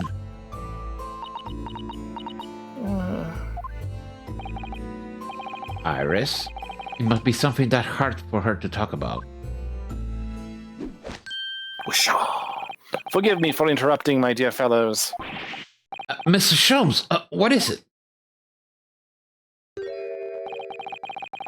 I feel as though the poor unconscious gentleman on the settee has been somewhat forgotten. Yeah, that's my father. It's like that. Don't worry about it. He drinks a lot and he gets like this. Don't worry about it. Father! Perhaps we should find our guest somewhere more peaceful to rest. Mr. Naruhodo, Yes. would you be so kind as to lend him your bed? We must do our very best to make him comfortable, I feel. Oh, yes, of course. I'll help you carry him up. So will I! No, I can manage alone, thank you. You have tea to enjoy. Oh, so you want us for Iris to spill the tea. I get it. Why, yes, you could say that this latest blend is a sheer knockout. We wouldn't want Iris's brew to stew. Yep. Because there's no better way to make the professor comfortable than dragging him upstairs like a trunk. Boom, boom, boom, boom, boom. He's dragging him feet first, you know. Yes, exactly. Boom. I wonder, perhaps that was deliberate. Maybe Mr. Schultz is making himself scarce to give Iris the chance to talk more freely. We must use this opportunity to talk with Iris and find out what's going on. Alright, you. Would you like to tell us about it, Iris? About your father? I'm sure I told you before, didn't I? That Daddy used to be Hurley's partner. Yes, and that knows about the case they solved together and kept inside that metal chest? That's right. Hurley told me, you see. He said that Daddy's somewhere far away now, so we can't meet. Oh, don't tell me. That's one way to describe it. Then, when I secretly unlocked the chest and read through the papers inside, I started to build up a picture in my head of what Daddy must be like. Well, that's only natural. You're just like any other girl your age. I read that Daddy was a professor of medical science, so I studied and took my degree too. Well, that's only natural, I suppose. In that respect, you're not quite like any other girl that your age, though. But there was one thing that I could never find out. Daddy's name. Ah, His name wasn't anywhere on any of the notes that he made about his work with Hurley. But then one day, that's what happened, is it? When you saw this autopsy report, you finally managed to work it out. Is that right? yes, It was the handwriting in the report that caught her eye. I have a bad feeling about this. when I saw the writing on that report, I could hardly believe it. I know that handwriting, I thought to myself. Because it was the same as the writing you seen on your father's case notes. Exactly. I was desperate to compare the two properly. I needed to see them side by side. I asked the doctor in the laboratory, but I was told I couldn't take the report away. And even worse, I was told that it was the first and last time we'd be allowed to even look at it there. So you decided to steal it.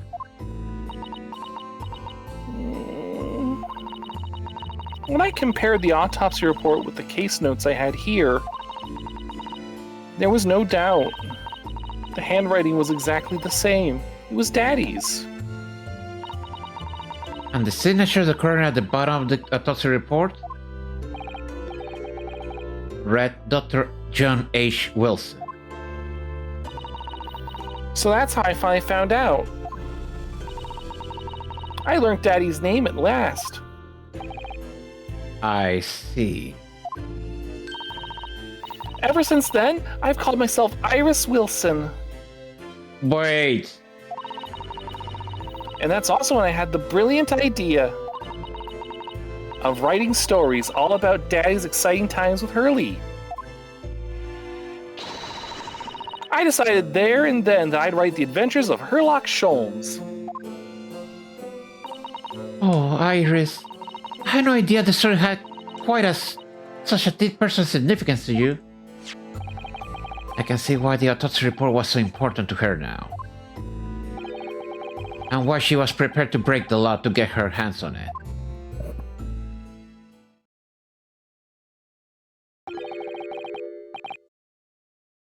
I think that's you. I must apologize, Iris.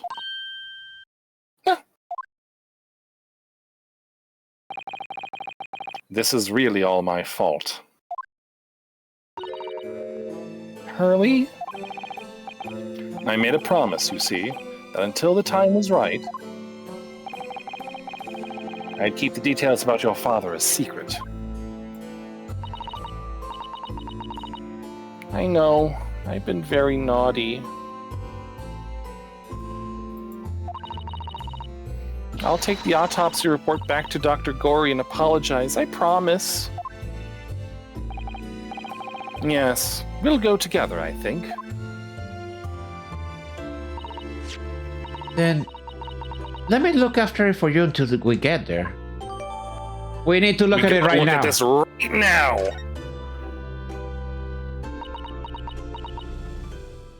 Okay, I started to think that they're not blood related, at least. I don't think so either. But let's check those real quick. Autopsy report, Coroner John H. Wilson. Victim, Clint Van Sykes, male, age 33, British. Time of death, 31st May, between 9 p.m. and midnight. Death from a single stab wound to the heart. Other superficial external wounds indicated of a duel. Huh. Additional notes. Recent scarlet ink stains visible on the little and right fingers of the right hand, but no documented corresponding ink was found. Autopsy findings. Vital evidence recovered from the victim's stomach during autopsy. Credit to Inspector Gretson for petitioning so doggedly for the autopsy procedure. No internal trauma noted anywhere in the body. John H. Wilson. Huh. That's interesting. Stabbed to the heart, but no vital organs damaged? An ink on his hand. Red ink. I must go and water my herbs, I think. I'll see y'all later. Poor Iris. She must be feeling awful.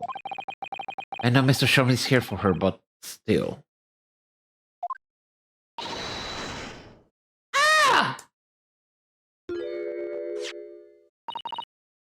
Oh, how? What's the meaning of this, Mr. Sholmes? Mr. Sholmes? Oh dear me. So, you've noticed, I see. That would mean... What on earth, Mr. Sato? You turned as white as sheet. Is it a autopsy report, Mr. Hodo? The one from 10 years ago. His death wasn't that the same as the other, basically. The writing! Isn't Dr. Wilson at all! Oh my fucking god. What do you mean? How could it possibly know that? Because I know this writing very well. Oh my god. It's her father's. Yep. This writing is my father's. What? Professor Mikotoba's? Indeed, it's true. And, now you know, my dear fellows. No, I don't know anything. What on earth does that mean, Mr. Sholmes? Well, now that you know, I'm afraid I'm going to have to kill you both. Because the idea that's slowly forming in my mind isn't just extraordinary to believe. Please, you have to explain.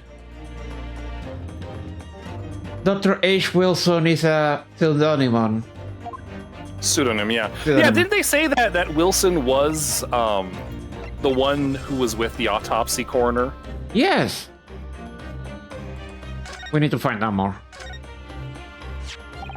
So, this autopsy report was actually penned by Professor Mikotoba then? But that makes no sense. It's not possible. Surely? Not possible. My dear fellow, pray, take a deep breath and think again. Yes, you're right. In some ways, it actually makes a great deal of sense. It does? 10 years ago is when Father returned to Japan after his extended study tour in Britain. And prior to his return, where was Dr. Mikotoba engaged? Of course. He was an assistant in Dr. Wilson's laboratory, learning about forensic science.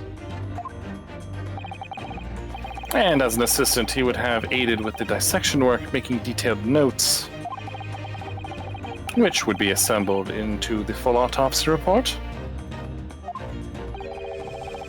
Once the work was complete, the head coroner would check the contents and put his signature on the document. In other words, the only writing of Dr. Wilson's report would be his signature at the end. I see. So Iris got the wrong end of the stick, you mean? She saw that and assumed the whole report had been written by Dr. H. Wilson. Wait a minute, that means Professor Mikotoba is her daddy. So they're sisters. Uh-oh. Which is a very understandable, of course. What a complicated situation.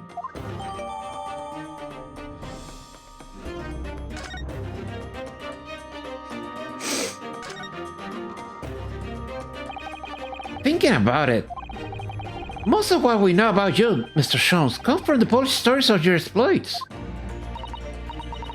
Yes, the Adventure of Sherlock Holmes, written by Iris. And we really have no way of knowing what's fact and what's fiction. Most troubling for you, my dear fellow, I'm sure. So, what about this supposed partner of yours? Did he really exist or not? Ah, you've come straight to the point, I see. And please, come straight to the answer.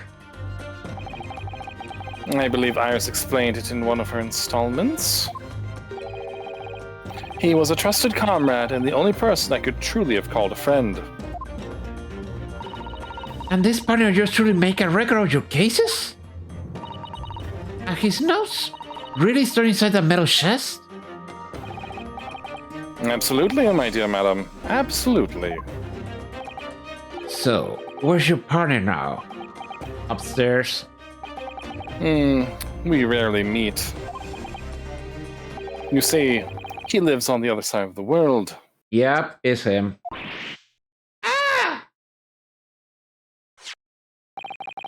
But if But this go ahead. But this autopsy report and the records of all your cases were penned by the same hand. And if the autopsy report was written, though not signed by your famous partner, there will be one all logical conclusion. Pray, impress me.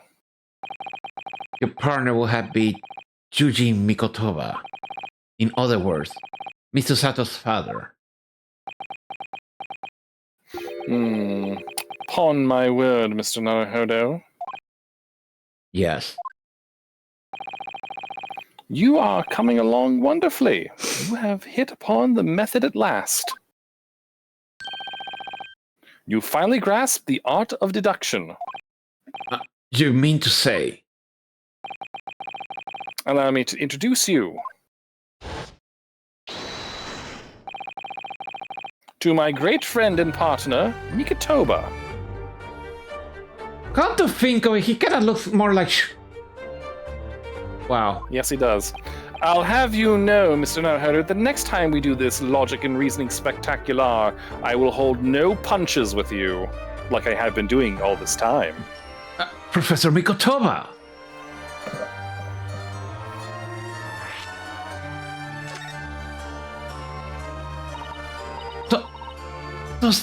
this mean? That you're the real Dr. Wilson? Oh, no, my dear. As to my old self. Yuji Mikotoba, your father. Oh, you're right, of course. This is obviously too much for Susato-san to take. I must say, though, how my old friend had attained worldwide celebrity as a great detective solver is the greatest mystery of all. I still remember the first time we met. Pray remind me, when was it again, Mikotoba? 16 years ago, Shalom. Yes, quite. 16 years ago. I just arrived from Japan with Seishiro and Genshin. I was in search of lodgings close to the hospital, some comfortable rooms at a reasonable price. But rents are devilishly high in that particular area. That's right. So I decided I needed someone to share lodgings at its expense. And I was fortunate enough to be introduced to Sholmes, who found himself in a similar situation. I was a callow fellow back then, a mere shadow of the great detective you see before you now. I was working at the hospital's chemical laboratory at the time, indulging my curiosities for a little gain. Interesting. The bottles of highly toxic and dangerous chemicals were delicious, by the way. 60 years ago, that's 5,840 days ago. Wow.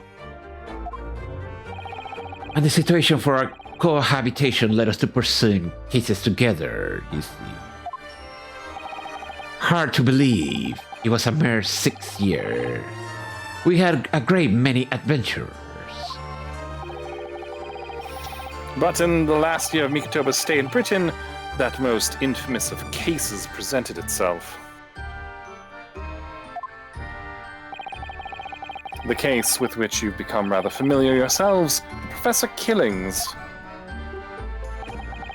After the trial, Seishiro and I were summoned back home. Hardly surprising given the circumstances. So there you have it. And as you know, all the details recorded by my trusty chronicler remain in that metal chest. This is just amazing! Professor Mikotoba really is Mr. Short's famous partner. Uh-oh. Father? Goodness, my dear. What a cunning look. As your daughter, I'm very proud to learn that you were the great detective's great partner. But nevertheless, Susato, take down. there's another mystery that I really must ask you to explain now. That is... You know very well what it is. The unresolved matter of Irish father! Oh, shit, of course, I almost forgot about that one.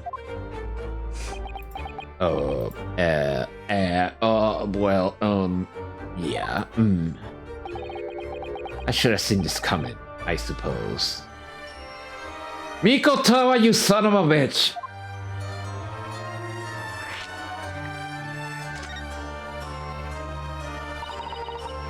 Iris told us that all the notes about the great detective's adventure that are in that metal chest were written by her father. Isn't that correct, Mr. Sholmes? That is indeed what I told young Iris. Well, if you're Mr. Sholmes' partner, father, and you wrote all those case notes, then Iris' father must be you. Let your kids watch it. Before you know it, they're going to be eating sports candy and moving and running and jumping and dancing and being healthy. Jerry. No, what's the other one? I'm doing this whenever we're about to reveal important Mr. information. Mikotoba!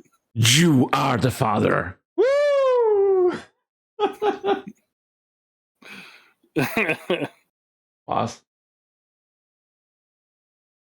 Let me pause it. This is getting too good. Thank you. I was going to wait for it to run down a little so we can maximize our time, but whatever. Upon my word, Miss Susato. You are coming along wonderfully as well. You too have hit upon the method at last. You finally grasped the art of deduction. What? What you always told me, father, is that my mother died when I was born 16 years ago, and you left me in grandmother's care while you embarked on your study tour of Britain. And I always accepted that, but all of this about Iris.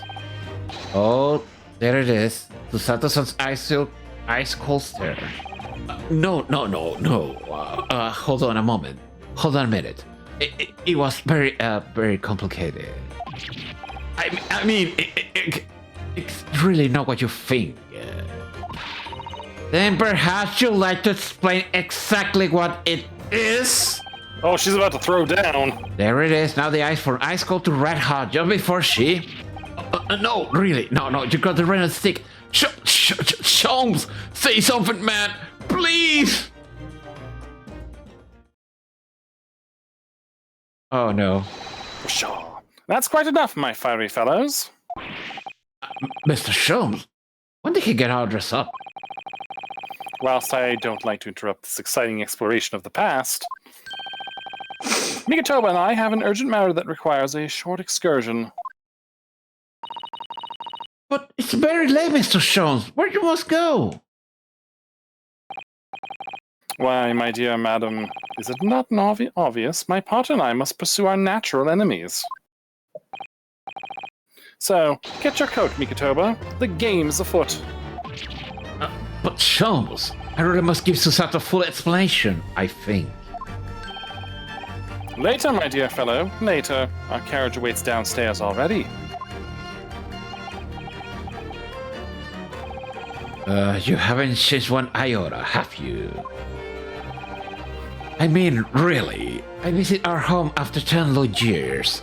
And when I opened the chest in a fit of nostalgia, I couldn't explicitly pass out. And if I was dasn't enough, when I eventually regained consciousness, I'm plunged straight into all of this. Father, please, go with Mr. Shows now, I'll beat your ass later. I'll give you a patented takedown later. What? I had no doubt that whatever happened, you were acting in everyone's best interest. I trust you, completely. I'm gonna say that Iris was an orphan. Maybe. That he adopted. Because they look nothing alike. You never know. Susato. I mean, it doesn't even look like the Dr. Shown that, Wilson we saw at the beginning of the game.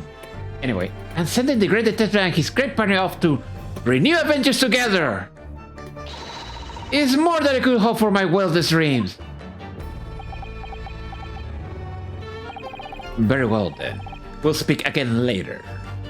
If I don't die first, because I know too much. So, I believe your own work is done for the day.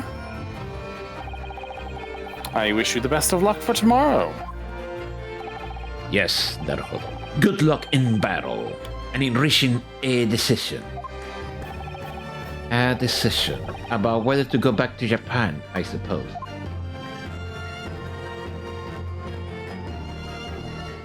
So much happened that day that I barely knew what to do with myself.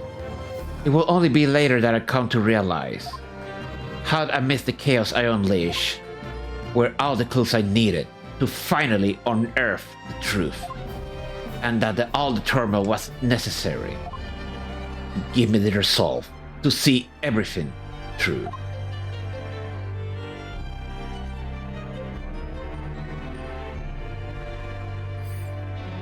Oh my god, it is a two-parter! Oh no! It is a two-parter, god damn it! I'm so looking forward for this now. Oh my fucking god. Yes, it's gonna be a two-parter. Oh my Well, god. we're gonna have fun tomorrow. Oh yeah, most definitely. There's Sulfur Ryunosuke Naruhodo. Anyway, thank you everyone for But here. I am so fucking tired. No problem. I'm sorry. So, good night, everyone. I will see you tomorrow on this spicy turn events. Yeah, don't miss it.